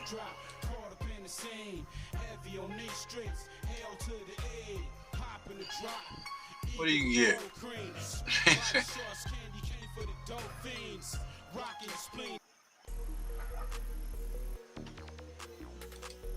Man, it sound like a threat. Play that back. Some real motherfuckers in this building, and I didn't want it to go somewhere where it was gonna be bad for both parties. So I said nothing. But at this point, hey, bro, check it out. At this point, we're at the No, point what in they time now act like where they people got think it's something fun we and games to need, play bro. with us, and we're not taking that shit. Say it again. They talk like they got something we need. Like it again, you know, like the other cat said, this is our culture. You know, we ain't debating with y'all over mariachi or anything like that. You're literally debating us over our culture, which is crazy right there. Just do your thing like K-pop. I don't know. And see, dude, I don't know their name, but I think he called himself Virtual. But shout out to them, man. Y'all go check out Virtual Way and go check out Haters World. He was saying, "Why don't y'all go attack the Jewish folks? They the ones who run the they the ones who run the business. But nah, y'all want to come attack us. You know what I'm saying? Attack the lower food. Dropping those bars on y'all, my nigga." So let's go ahead and watch this video and see what he got to say. Now, look, I've only watched the clip that was on Instagram. I haven't watched this podcast at all. So let's go ahead and watch the clip first of what they're talking about, and then we'll play the reaction. Put a limit to how far a homie should go. That's what they're doing now. Exactly. Yeah, even though with who though? I'm not gonna lie. You know who they? Okay. You saying between the blacks and the Mexicans? Yes. Yeah, it seems like the blacks will let you win, but only up to where they want to. To a certain extent. Yeah, exactly. Yeah, that's where I'm trying to get to. Kind of like a tattoo artist only shows you a few tricks and that's it. Just like to the get you homie by. Peso. Look, I ain't gonna lie. Like, not even on no. You know what I'm saying? I ain't worrying about what the comments talking about. But look, the homie, he like lyrically hard. Like, I agree. You could put him against another black brother rapper. Yeah. And it's possible for this Hispanic rapper to beat him. It's a live reaction. It's the first time I'm hearing this. All right. Tear him apart. You know what I'm saying? So I feel like it's not fair. And this person that he tearing apart is a mainstream artist, and he, you know what I'm saying? I feel like it's not fair. Yeah, but Peso here for longevity, though, I think. Yeah, he is, I for think sure. It don't matter right now, because I think that 10, 15 years from now, he's still going to be on. Yeah. This black dude that's in the middle, I don't know who act he like is. the black dude from Colors, nigga. Like the black hang around. No, I think he's a black Southsider. He gotta be, bro, because it don't make no sense. Like, and then talking about it's unfair. Like nothing. What's fair? You know what's the crazy thing is for a person to say that they show you but they don't show you. These dudes own the whole dope trade, bro, and keep it to themselves. What in the life? What the hell?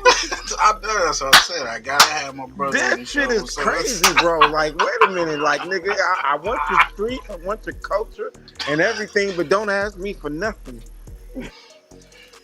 I guess y'all blocking us. For sure. And Lefty too. They got Lefty fucked up. That crazy, scary, spooky. That shit catchy. Yeah.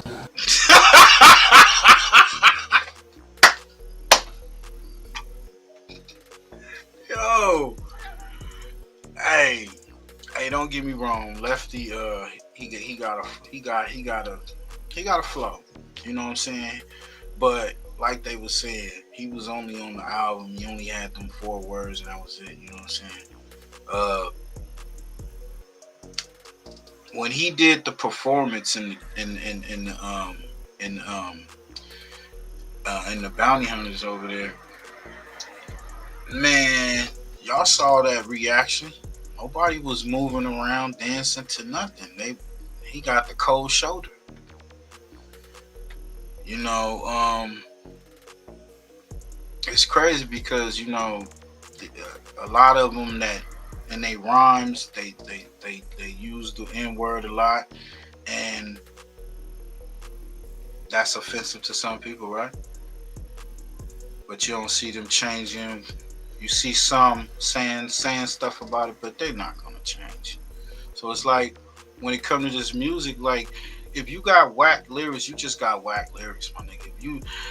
I like Cypress Hill. I liked them since when they first came out. I liked the Big Pun. Fat Joe, his old the old Fat Joe, yeah. He got hits. But are they dominating hip hop? No. You know what I'm saying? So you got people from the west to the east, down south that made it, and they wasn't all melanated. And they just had to fight through it. If you got whack shit, you just got whack shit. I'm gonna tell you the truth. You got whack shit, you got whack shit, bro. And then look, before you make that point, hold on that. I'm gonna say this and this. They mentioned Capone, Push. Where did Capone do his first album at? Yeah, the studio. Right. Remember him? Right. His first record. Who produced his record? Right, which is a black dude. Nigga, there wasn't no Hispanic producers. And when that dude did his thing, and I've heard all the records, he had his beef throughout his own community because we know he's not a traditional Hispanic. He's an Arab, right? But when you look on the internet, when it comes to that, the Chicano rap, he was getting so much flack, hate, and all that. Now, I don't know the background or whatever he was getting to with these, but I've seen a lot of that. And they beef between these different record labels and shit and artists.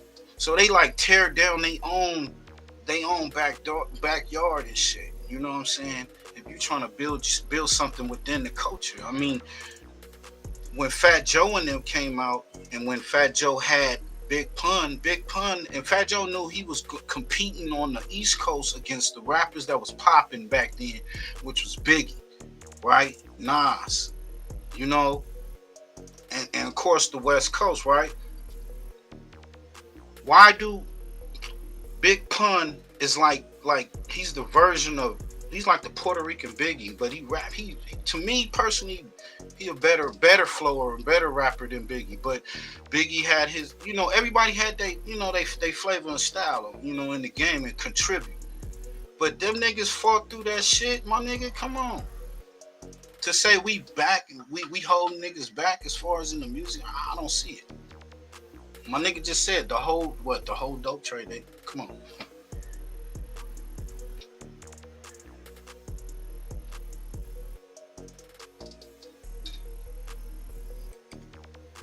You see the little mainstream people, like they do the little TikToks and they just stop everywhere. That little, like, come on, man. You know what I'm saying? Like, let them get it. That went more viral than the actual record. That little piece. Yeah, the little piece. Now look, anybody that wants to go look up the actual podcast, it is on the Hater World page, YouTube. I'm not going to do the due diligence for you. That's your job. If you're a journalist, you're a podcaster, you're somebody that takes pride in this business, then you go look it up. And I'm talking to the viral way. You go look it up. You go find the context. And you guys react to the video afterwards, all right? It is titled Mr. Keep It Hood, speaking on growing up in LA, being a black Southsider and working with Peso. Now look, he is black, but he is a Southsider. All right, for those that don't know. Now look, you guys go do your research. I'm not going to do it. All right, salute to Mr. Negative, all right, for always sending me clips in the DM and allowing me to find these videos, because I don't even know they exist, to tell you the truth. But let's go play the video of them talking about us. All right. But look, I'm not a hater, homie. Go follow the Viral Way podcast. I think that's what it is. Producers, this plugin helps you finish your tracks way faster. Check this out. I'm gonna start with this loop that I made here. The Viral Way podcast. All right, go follow them. Go hit them with a subscribe. All right, I'm not a hater. Even though the hater, I'm not a hater. All right, so let's go ahead and watch this video. Oh, what I had said on that clip is that I feel that the blacks allow you into a certain spot, and that's it. I didn't say that they hold you back. I didn't say that they're the reasons we don't make it. I didn't say that I disrespect blacks. I say that because we got people like Whack 100 out there running false narratives. We got people like BG Knockout out there running false narratives. We got my boy Spider Loke. Salute to my boy. I don't mean to throw him under the bus, but he said, hey, Southsiders don't make it because of the language barrier. Okay, so therefore. Okay, so he was saying. He named 3 folks that had their criticism and opinion on Chicano rap or Hispanic rap, right? Wax said that he wouldn't sign a Southsider because of the politics. So you already know that, right? What's the problem in that? I don't know what BG Knockout said, and then he said Spider Lobe, the language barrier. Yeah, that too. That can contribute. It's the flows, man. It's the flows. If you ain't got no flows, if you sounding like you want to lean like a cholo or whatever, which that was cool when it came out. Whoever who was fucking with it, right? That shit ain't popping now. You gotta have lyrics. You gotta have some type of flavor, some type of swag and shit, some style and shit. Lyrics, my nigga, shit. Come on. When people put out these narratives, and they also put out I also hear a lot of narratives. Good records. Make a good record, my nigga. Good hooks. Like, come on. Of like, dope beats, my nigga, shit. Like I'll tell you which one. Like the Whack 100 one, where he says that if anybody signs a Southsider, that they're gonna have so many problems because the big homies are gonna come knocking and take your money, and nobody wants to deal. When you put out these fucking narratives, homie, and you put this into the universe, these fucking CEOs don't want to deal with drama and bullshit. And even though it's false bullshit, you got people like Whack that put it out there continuously over and over and over again to the point where it scares people from not signing a Southsider or a homie, right? Now, maybe I should have worded it different, right? But it don't matter. I said what I said, and I'm gonna stand on it. Now, again, that's my opinion. That's my opinion, all right? So let's go ahead and press play on this video and see what the viral way got to say. But basically, they went out there on record to say that blacks are holding them back in hip hop. Yeah, that was a crazy They said blacks only let Hispanics get. Oh, and if you go and watch the official podcast with Mr. Keep It Hood, I explain why I feel like that. So as a journalist, do your homework. So successful in rap. Like, we are gatekeeping hip hop from Hispanic culture. What y'all think about this? This is crazy. This is some more bullshit to me. Yeah. But this is what is basically finding any reason to basically go against this. It's like, I seen him bring up Kendrick and shit. And they brought up Kendrick and was basically mad that Kendrick didn't bring Lefty or somebody else to perform at one of the performances at the pop out and at the forum. He put this man on this new album. And look, I've said it before, but again, nobody's gonna do their fucking homework, so I'm not here to do it for you. I've said it before. I said on that podcast, I said that Kendrick didn't bring Lefty out, right? I didn't say it was a problem. I just said he didn't, right? But I've said before, and I've said it many times, that I feel Lefty was not ready for that stage, so that it was a good thing that Kendrick Lamar didn't bring him out. I've said that many times. And I've also said many times, maybe hundreds of times, that Kendrick didn't have to put Lefty and Peso on the album. So salute, even if it was 4 words, right? But again, bro, you know what? I'm not going to do the he cleaning up. Yeah, he backpedaled, right? Yeah, because you shouldn't have said nothing. Right. That sound like backpedal right there. Yeah. Because when you hear us start getting more direct about it, like all of a sudden it's like, well, what I mean is, maybe you shouldn't have said it. You shouldn't have said it. You brought a Whack. You done opened up a door now. Yep. And you know the cold part, essays don't want to hear what black people what we got with them, the type of problem. Right. They just like get past it, but they the same way. Like I said, they run the dope trade, bro. I remember in the 90s and shit. I remember, and they told all the essays, don't mess with no black. We ain't never said no shit like that. That's a fact. Never. Open arms to But he any don't culture. remember that shit because, you know. Shit, I think he was a kid. This nigga young. Yeah, that's why I said he don't know nothing, He don't remember know nothing. nothing. He don't know He nothing. off in this new world thinking it's all supposed to be like, man, yo, people before you fucked it up. Speaking of that, bro, listen to what Duno said. Duno's the brown brother on back on Fed.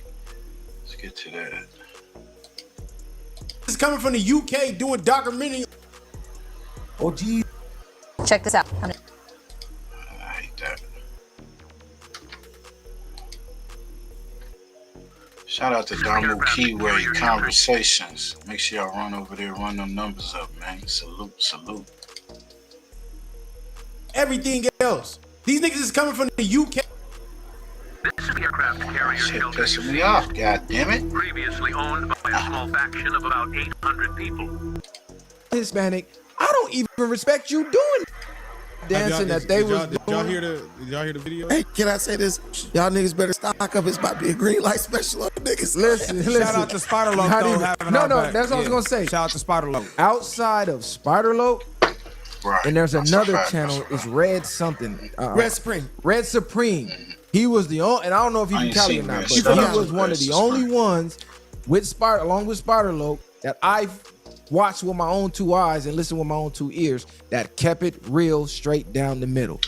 Nah, yo, Push, this is live reaction. I ain't checked out that whole Hater World episode, so we just going off of the clips, y'all. Going off the clips. Reacting to the clips. Reviews and reactions, y'all. Don't get your panties in a bunch. Everybody else that I watched that I'm not gonna name, it was disgusting. It was disgusting. Niggas went out of their way to falsely try to discredit everything that we said. Niggas lied. It was just, I'm like, bro, do you need fans and following that bad? Because if I'm a Hispanic, I don't even respect you doing that. You going against your own for me? I know you gonna cross me. And it ain't even about going against your own. It's just really about standing on the feelings. truth. Yeah, it's facts over feelings and not trying to just appease the masses at the end of the day. So the latest I saw was Duno. He did a response. They asked Duno over at Fig Community War. So if y'all didn't hear it, I'm gonna play it right now. Y'all got your headphones? Yes, sir. Go ahead and boot up. I'm gonna play it real loud. I couldn't believe the shit Duno said. This is crazy. Yo, this live is sponsored to by Fast Eddie 420. Fast Notes. Y'all go check them out if you're in the IE area. You get a free gram. First time patients. Oh, you get 2 free grams. Let them know your boy Ill sent you. They're gonna give you that grab bag. What's up? Crazy. And meanwhile, you got motherfuckers said we ain't represent Mexican artists. And I'm glad we have a Mexican in the building to see how he feels about Yeah, that. fill me in on that. Is that the Hater World shit? Yeah. All right, fill me in. What did y'all see, or what is the whole Man, take I on don't that? be watching old ass fools go back and forth about hip hop. That shit is so outplayed. This is my thing. I'm gonna tell you how I feel about this shit, fool. The reason a lot of y'all podcasts is never gonna go nowhere, because y'all stuck in this fucking circle like this. The reason y'all probably never do a live show and all this shit is because y'all start talking about the same shit over and over and over and over and over. Your podcast is never gonna elevate if you're fools. If your whole content is based off arguing with another podcast the whole time, back and forth, and that goes for any podcast. Pigeonhole yourself. You're. If you don't know how to make content without having to beef with somebody, just stop podcasting. You're making us look bad. Pigeonhole. I've been having too many successful podcasts. I'm blessed. I'm grateful, and not everything was based off that shit. Is all playing. I get it. They both have a point of view, but it just seems like all that it's for is content. I don't think none of them really care as much as they make it seem and screaming on the mic. That shit is so outplayed. Fool. I'm over that whole scene, fool. That shit is so like, don't fucking talk if you're a visitor, and then Haters World, which I don't. They're both going back in Hater World, like they're only gonna let you go as far as they go. I'm like, bro, who gives a fuck, man? People are winning, fool. Peso is doing amazing for himself. Lefty's doing amazing for himself. Jeezy and Santa Fe Clan are about to go on tour, fool. If you feel like, fool, you're not even a rapper. How do you know what they stopping people to do? And in the viral way, like if you're visitors, then you have these rappers, have these black rappers in LA wouldn't have a career if it wasn't for us. So are we visitors or are we putting money in your pocket? So which ones are we, fool? Because if all over the South, put money in our there would be pocket no for fucking sure. careers. For there be nothing. Yeah, this a dude that he don't know hip hop. I don't know. We gonna let Hispanics it. don't buy black music. They stream it and listen to it and then copy it. We know the only people that buy music is white people. That's a fact. A visit. Because you guys wouldn't have a career. They'll go to the concerts though. They show up to the concerts though. Out here in Cali, like the different, like the states that's close to Cali, yeah. But I mean, when you get out of that area, it's places. It's true. It's places you don't see a lot of Hispanics. You know what I'm saying? So, but music is music, bro. Like I say, if you popping, you got to get it cracking in your own town, and then you got to be able to expand. If you don't expand, you can't blame it on Problem is, blacks. They be rapping about shit that ain't in the black culture. Motherfuckers don't relate. So shut the fuck up with all that shit. Half these fool, when you go to a live show for FMW, it's 10% black and 90% Mexican. I'm gonna tell you that right now. Drop a bomb. So am I a visitor? So am I a visitor in podcast? Shit. Am I a visitor in podcast team? No. I don't want to hear that shit. That shit is all played, fool. All the visitors. There would be no Tupac career if it wasn't for a Latino Mexican. I'm gonna put that right now. What the fuck?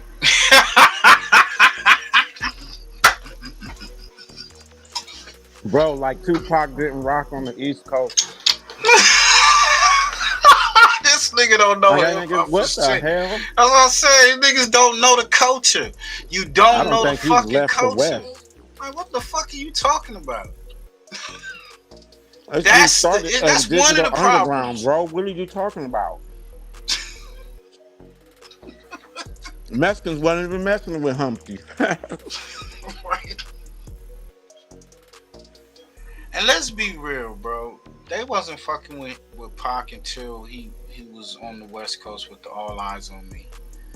Me Against the ending of Me Against the World and All Eyes. And when he got down with Death Row, that's when a lot of the Hispanics was messing with him on the West. Come on, let's be honest.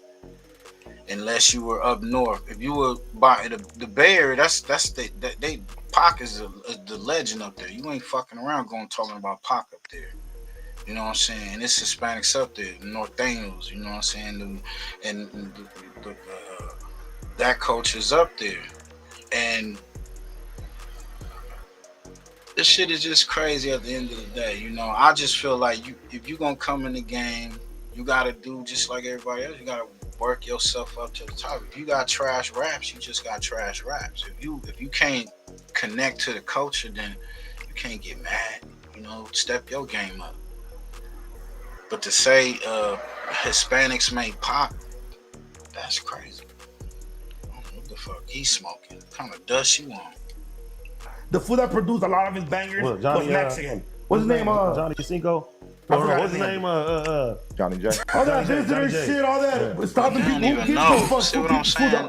Don't know the culture. Before you skip this ad, you need pie. That was so aggressive. This Chrome extension takes 5. Peso. Okay, so that's where I'm gonna stop it now. The Tupac? Come on. Wait. Tupac. Can I? There would be no Tupac without Hispanics. Is crazy work. And even that's beyond diabolical at this point. Wait, can I just say no? Hold on. bro. No. The Tupac shit is crazy. Ever since they done came out and found out that a Hispanic has done beats for Tupac, they've been running with this narrative that Tupac wouldn't be nothing without it. Tupac would have been Tupac with or without them beats. And there was one album, All Eyes on Me. And this was never no secret. Exactly. And we never discredit any amount of production that comes from Hispanics in hip hop. But at the end of the day, Tupac made the music. Black supported Tupac just as much as y'all did. So that was just wild to me. And to sit here and say like we sit here and just beef with everybody. That's because y'all don't tune into the content.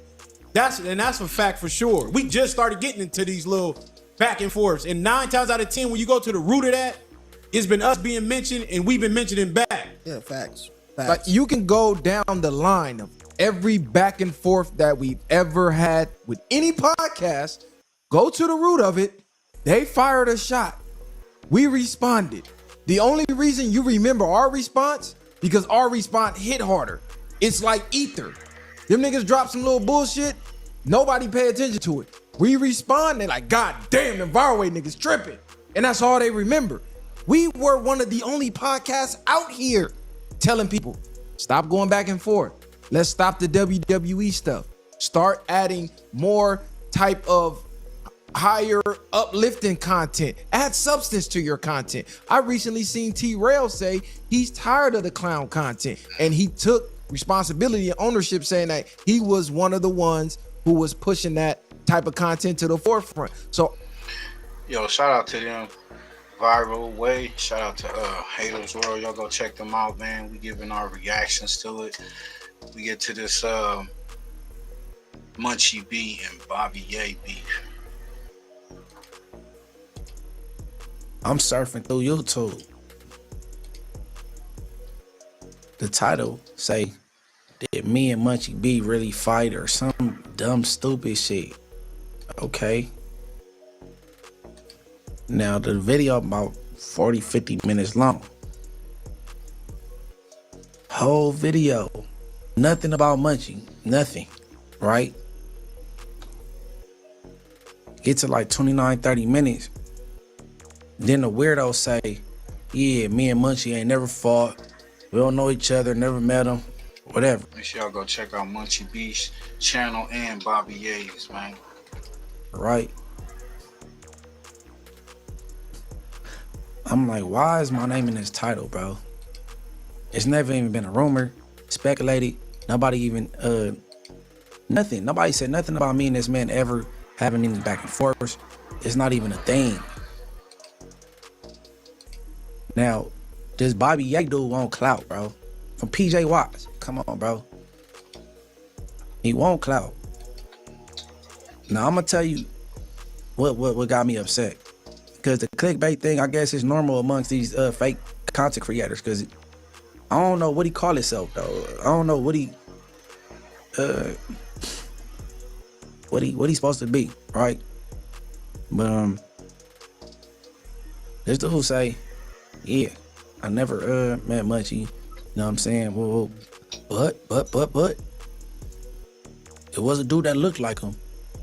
And I remember the staff came out the room and they had somebody by the collar. And they had him and they went in the room and him and the dude was doing the big one, which is, you know what I'm saying, having male intercourse in a room. I'm not saying Munchie gay, but it sure looked like him. If Munchie was in juvenile hall from 1999 to 2002, it looked. Now listen, bro. 1999, bro. I was probably like 9 years old, bro. That was like 3 years after Pac died, bro. Listen, 2002. I haven't even hit juvenile hall. I haven't been in jail in 2002, bro. I haven't made it past the police station, right? So I'm like, okay, this dude's a clout chaser. He's a clout chaser, and he don't even know my age. That's a 3-year gap. I'm talking about some from 1999 to 2002.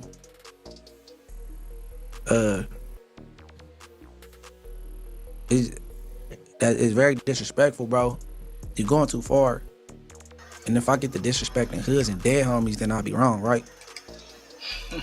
Viewers tell me, would I be wrong if I get the dissing hoods, projects, and dead homies because this weirdo, I had to speed it up, man. Munchie B, I don't know, maybe he's sipping on that liquor before he went live. He moving a little, he's talking a little slow for me. Put me his title. Did we really fight? Did me and Munchie really fight? You know damn well I don't know you. You've been doing content on me for like a year and a half. I never ever entertained this weirdo, right? And now this is going too far, bro. Where you saying somebody that looked like me that was doing some gay shit in the room or some shit. And if I was in jail between 1999 and 2002 or some weird shit, bro. Do you know how much that said about your character? Bobby. Come on, bro. You ain't got no real stories about you trooping or doing, like, know what I'm saying? Well, what's going on, Bobby?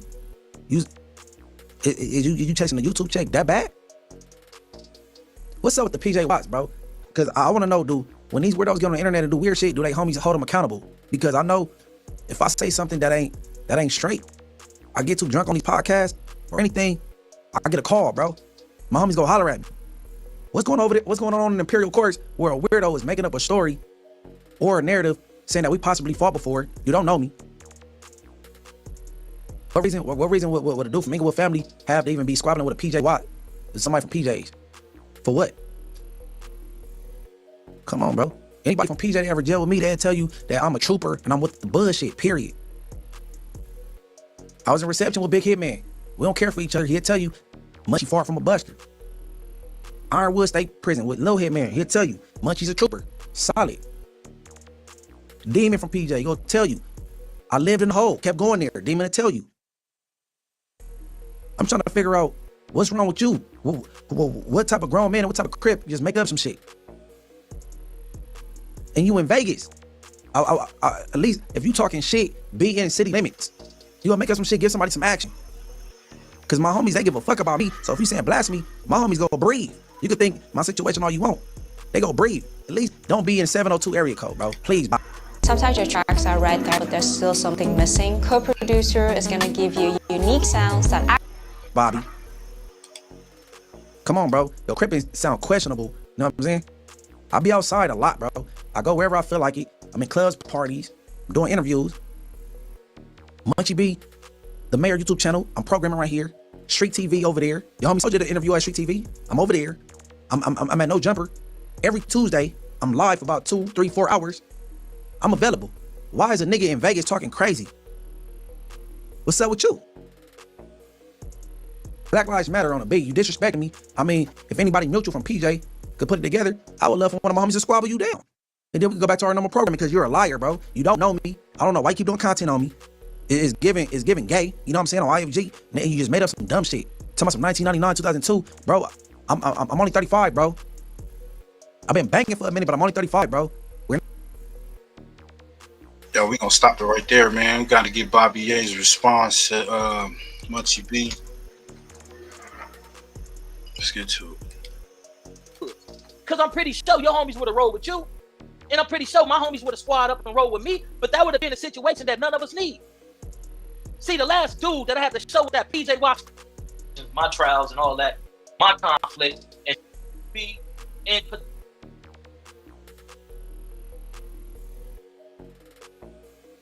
meeting. When we walk into the meeting, he's on another Damu's shoulder.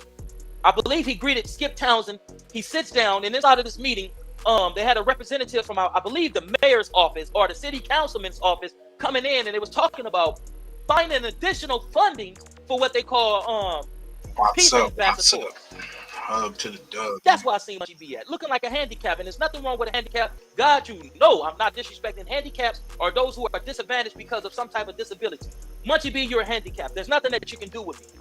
What you would have to do is to get one of your reputable homies that's a known squabbler, probably got a little size on him and all this and all that, and you would have to send Cuz my way, because there's nothing that you can do with me on no level, Cuz. Now just imagine, theoretically, that our paths had intersected when you had the capacity and the ability to pick up some iron and go put it on a motherfucking mine. You feel what I'm saying? Homie, it would have been a situation that would have been to the detriment of me, you, and our respective neighborhoods. Because I'm pretty sure your homies would have rolled with you, and I'm pretty sure my homies would have squad up and rolled with me, but that would have been a situation that none of us need. See, the last dude that I had to show what that PJ Watts crip was like, nigga, on Stevie, a part of a separate team. The last motherfucker had to show what it is, cause a nigga ain't understand rational thinking. A nigga ain't understand compassion, understanding, and all this type of shit. A nigga ain't understand, homie. Oh no, brother, I apologize on a misunderstanding, Kim, folks. It was nothing like that, man. You know, I'm not trying to get into no hostile situation with you, brother. We both black. And this dude telling me, yeah, whoopty whoop, and I catch you, this, that, and third, whoopty whoop, whoop, whoop, and all this. He big woofing. I'm giving this dude compassion, understanding, brotherly love, kindness. All this shit that a person should give to a person who comes from a community where there's high levels of trauma, but there's also high levels of violence. I'm supposed to be a prey? Hell no, nigga. Just because certain Bro, cats on but my the thing project that you may is have encountered may have dealt with things in a the dastardly or nigga cowardly way. said some That's shit not about Munchie. Why you not addressing that? You know, you worried about a little punch Munchie did at you, but the whole conversation was about you calling that nigga gay. Speak on it. We're gonna get to it. Let's get to it. This nigga right here, he's running. BOBBY's way. First, I give compassion and understanding. I communicate from a place of compassion and understanding, empathy. But this dude wasn't receptive to that, right? So I'm on one. All right, you're talking this shit and all this and all that, and this is what, man, listen, man, I don't play, cuz. I'm walking through the project. I see one of my big homies. He's like, yeah, what's up with you? I say, listen, cuz, this is what it is. Blase, blah. He like, hold on, him? He like, cuz, I'm on the phone with his brother right now. I say, you on the phone with Whoopie Wop Wop? He like, on PJ, he extends the phone to me. Let me push it forward. When the hormones and certain chemicals in the body is elevated by intaking air into the body, it oxygenates the body, and it goes to the part of the brain that's blinded when you're upset, when you're dealing with fear, so on and so forth.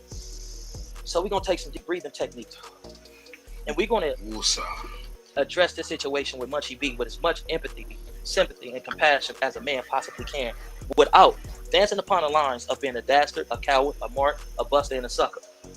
Now we're gonna come from the point of being a brother who's understanding the different components of the struggle. That's what we're gonna do. Let's get into this content with Munchie B as he sends a message to me, BOBBY. Let's see what this brother got to say.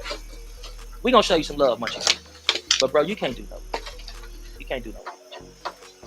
You can't do nothing.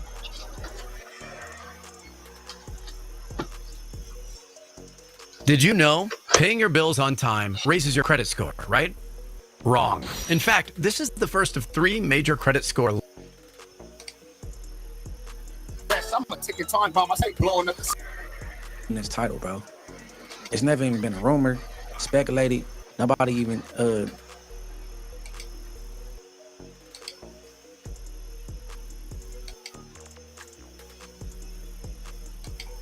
Buster, Yee, Blind, all that shit. You feel me? So let's just put a little respect on it. Yes, I did do a video because I was contacted by a content creator who said somebody had gave them some information that me and you or me and this guy has fought. I have never fought this guy.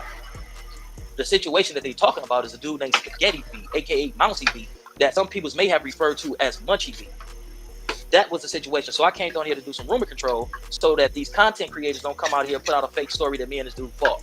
And then at the conclusion of the story, I talked about me working in intake and two young dudes getting freaky in a room having same-sex sexual interactions, having to be pulled out of the room and corrected and addressed by staff. One of them looked similar to Munchie B, but I can't positively say that was Munchie B. I can't positively say that. All I can say is that the dude looked similar to him. I can't say that it was Munchie B in that room with that other boy getting freaky in the club. I can't positively say that. And I expressed that in a context.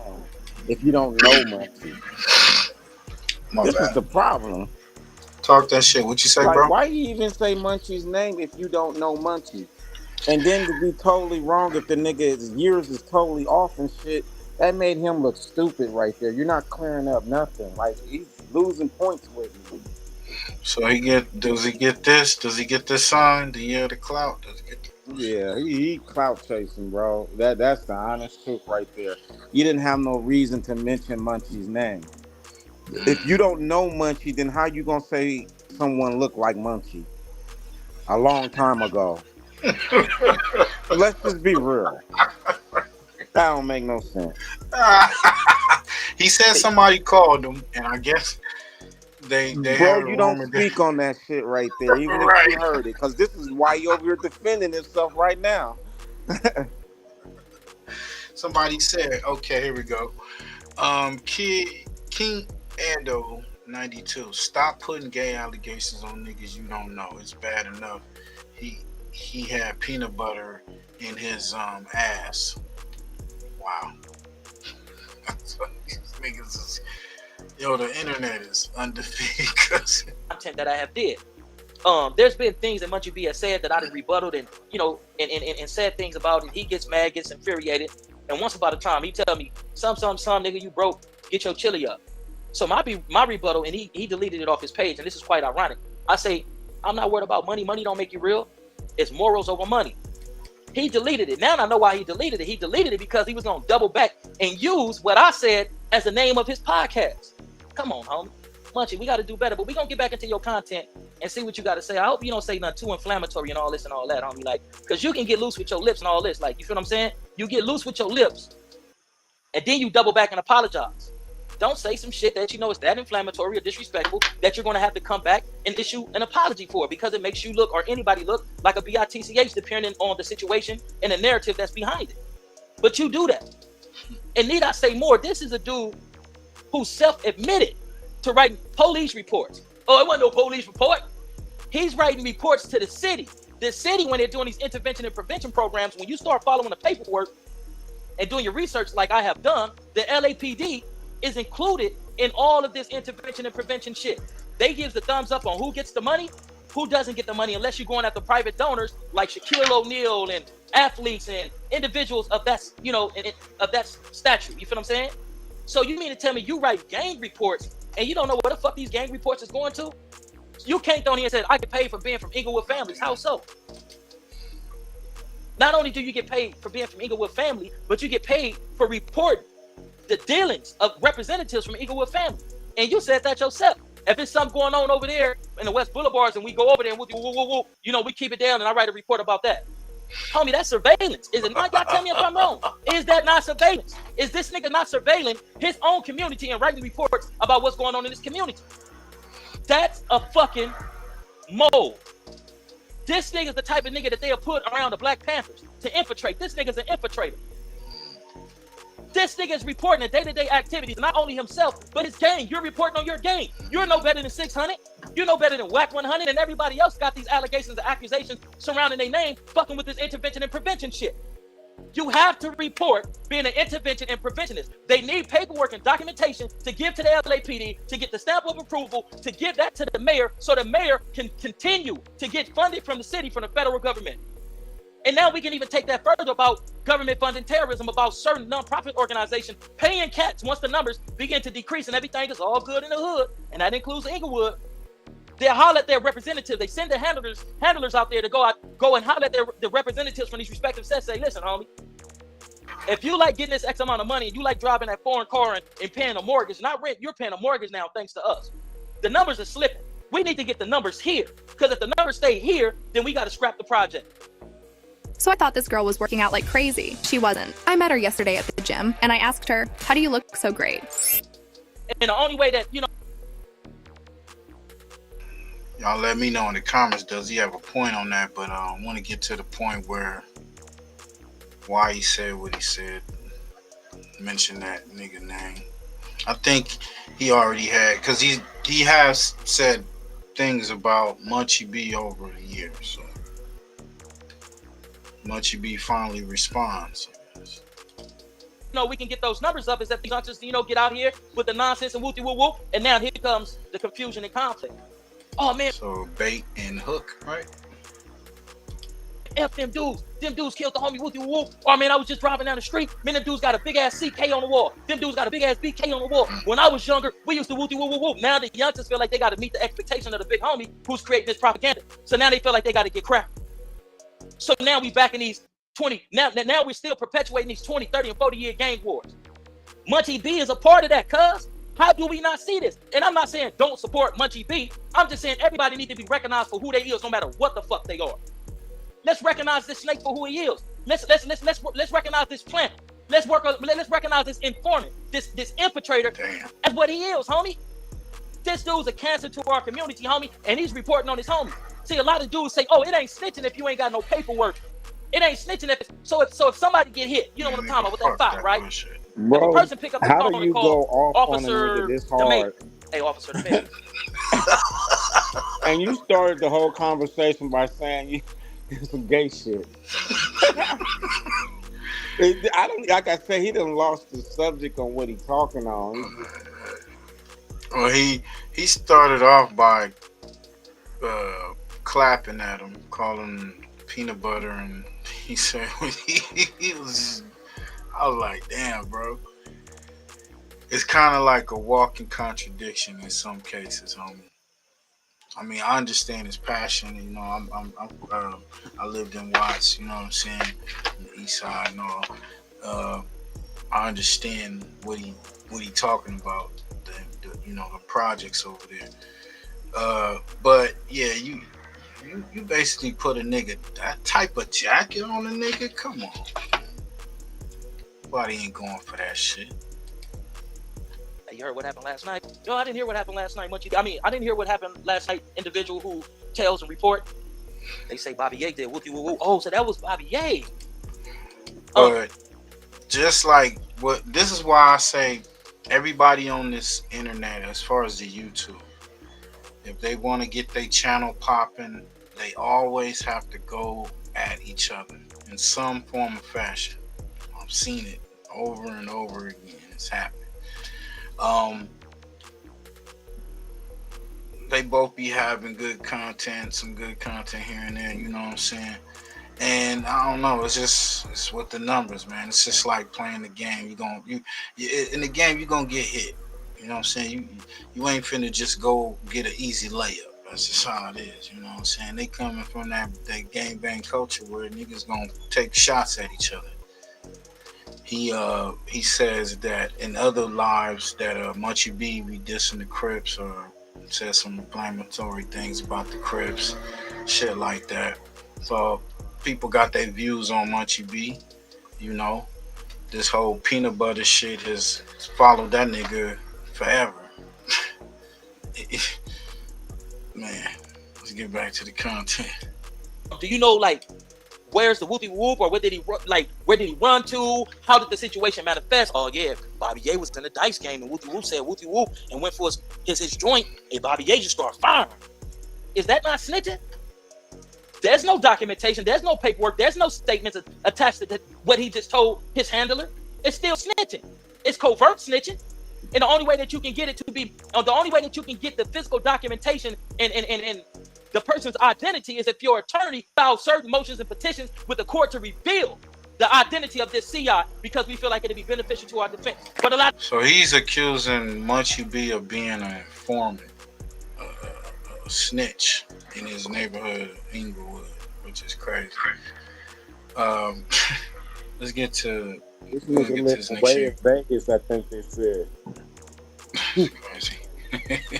That's crazy. He said, where he live? What you say? He don't live in the city. He live in Vegas, reporting on it. That's just comedy. Wow. Still cripping how the Crips used to crip. A lot of you young bloods won't even be bloods, my nigga, because you wouldn't be able to stand up to that. The reason why a lot of you young bloods is bloods. Oh man, yeah. Yeah, shots fired, man. Is it beef in the city, man? That's what I titled this. I don't want to go too deep, man. Y'all go check it out, man. That's BOBBY. He responds to Munchie B, who Munchie B just pretty much defended himself for being with these slanders. So, you know, y'all go check out Munchie B channel. Go check out your boy BOBBY Imperial Vision, man. Run them numbers up. So what we got here, man? Shoot. This is the last story, man. We're gonna get up out of here, man. Suge Knight explains shocking reason why he believes Snoop Dogg knew Tupac will be shot in Vegas. What's up with that? Shout out to Art of Dialogue, man. So Suge, I gotta ask you, and shout out to Snoop. I don't got no issue with Snoop, but every time I ask you about Snoop, you always bring up Vegas. And from what I get from it is, you feel like Snoop knew what was gonna happen to Tupac in Vegas. Can you speak on that, if you don't mind? Like, go more into detail? I'm gonna put it like this. I'm never gonna say him. But the writing's on the wall, what I mean by that. I know they got into it in New York. I know Pac ain't turning nothing down. Pac, go. When it's time to go, he gonna go. And I know that the three of us, was close. After I called my mother, I'm gonna hit Pac, I'm gonna hit Snoop, make sure they straight. So all three of us communicated with each other, always. He had a ticket for the fight, a Tyson fight, where we always go to, a ringside ticket. they all knew that was East Coast night and everybody was excited about it. I had Run DMC performing that night. When you look at it, Dad said that, hey, we weren't going. Snoop was on, fuck Death Row, basically fuck Tupac and everything above. And something gonna happen. This call and your telephone number will be monitored and recorded. Warren G says that Snoop was at his house watching the fight, and he had the walkie-talkie, the radio. Now, these walkie-talkies, the radios I had, it's not a Nextel. This is before all that. I had these radios that work on the whole West Coast. San Diego, Vegas, Oregon, the West Coast, Denver, right? So, only time a person got one of those radios, it's like if they was going to a club or they was going to court or they was going to an event that they could communicate with their security. Whoever doing those security details, the security didn't keep them 24/7. So the radios were handed to, if two guys was going to be on Snoop, I would hand them two radios and Snoop would have one. After that's finished, they would turn them back in. So it wasn't no need for Snoop to have a radio. That was surprising. So when Warren says he heard the shots, he heard everything was going on, and when everybody said they heard him say they got him, that's not just a red flag. That's a fact that somebody involved with something they shouldn't have been in, and they had a radio they shouldn't have had. So that was the first thing. Then Corrupt, they interviewed Corrupt, and Corrupt says Snoop had to meet and said, we're not going to Vegas. So they weren't going to Louisville, so that's basically saying like something's going to happen. And then Nate Dogg says, I'm going to Vegas. I don't got to be around those niggas. That's his exact words. I can be here, I can be there, as long as I don't be around them. Basically saying, as long as I'm not standing next to Tupac or me, he'll have to worry about a straight bullet getting him. No other way. And the fact that not only did he not come to the hospital, not one of those people, them people, whatever you want to call them, did not do a song with Tupac. We put out 2 albums after Tupac was gone. Snoop not on one. Snoop did his album, you probably guys don't remember. He did that album on his own. What was the Dogfather? It's not a Pac verse on that one. And he had lots of to pick from. Not a one. When Tupac got a star on Hollywood Walk of Fame, not one of those individuals, them people, did not come. So you can go up there and accept an award for Pac, act like y'all was close, but y'all was enemies at that time. And I do say this with all respect to the whole West Coast. I tried everything to keep the love for Snoop. If there's something personal, we'll deal with that on something personal. But when he went out his way and showed the facts, what he did, his involvement, that bothers me. And what's even worse than that, Ray J even said Snoop told him that. So it's like bragging points. But it is what it is, Certain things that happen can't be changed.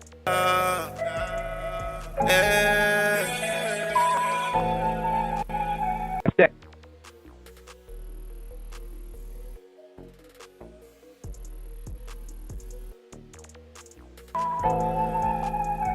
I'm a day one from my section.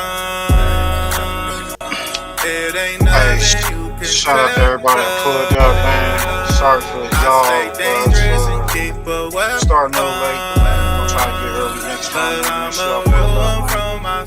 I'm a day one from my section. I went for T's, I was there in them trenches. I'm GTG, I was trained to go get it. Niggas that know me know I'm with the business. Don't go back and forth with no nigga like tennis. If you from the hood, why you acting all timid? Niggas rap CAPP'N, they gon' pretend. Live what I rap what I live. You a day one, nigga. I'm a day one from my section. It ain't nothing you can tell, cause I stay dangerous and keep a weapon. Cause I'm a real one from my set. I'm a day one from my set. I've been around and I done went hard. The circuit locals having meetings in his backyard. They don't know about the shit that I done been through. Facts. Niggas talking all that shit, but we don't know him. We don't know him. I put some money on my stones. They went to jail, I bought all his kid clothes. My nigga, like you say, we can't beef over no hoes. Every car I done drove, my day one then drove. That's facts. I'm a day one from my section. It ain't nothing you can tell blood. I stay dangerous and keep a weapon. Cause I'm a real one. Another Mighty exclusive. Hey, this little motherfucking Larry nigga.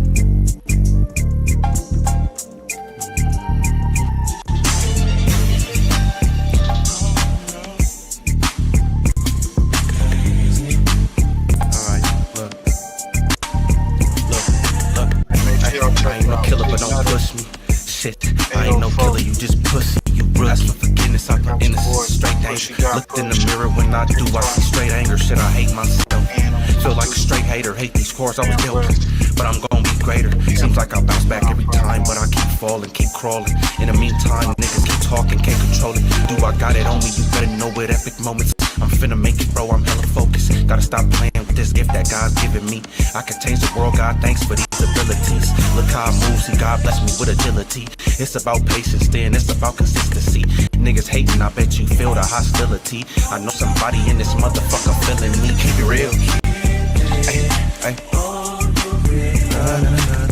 keep it real. I'm gon' keep it real with you. They can't see brothers do good, so keep it still with you.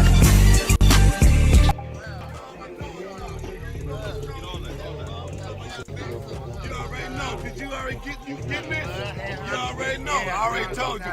All is well, my niggas well is all with the Town nigga. Let's go. I love you, young nigga. It's real chillin' with Mr. I am not breaking, stay dangerous. Wanna be loved, nigga, not famous. I hate it, tryna stop smoking, but it's my favorite. Niggas unloyal when these women, they be money hungry. Stab you in your back over drugs, you a fucking junkie. It's funny, I wouldn't switch for no amount of money. They love me, cause I'm the realest from Monday to Sunday. Niggas think cause they smoke with you, man, you own them. Nigga, this weed don't mean shit, and I'ma show them it's about intentions. See, I ain't never been big on forgiveness. I would speak on whoop-de-whoop, but I'm minding my business. I'm different, not in for clout and don't fake for attention. Write music, get high, and talk to myself, and intervention, get real. FirstFamRadio.com. FirstFamRadio.com.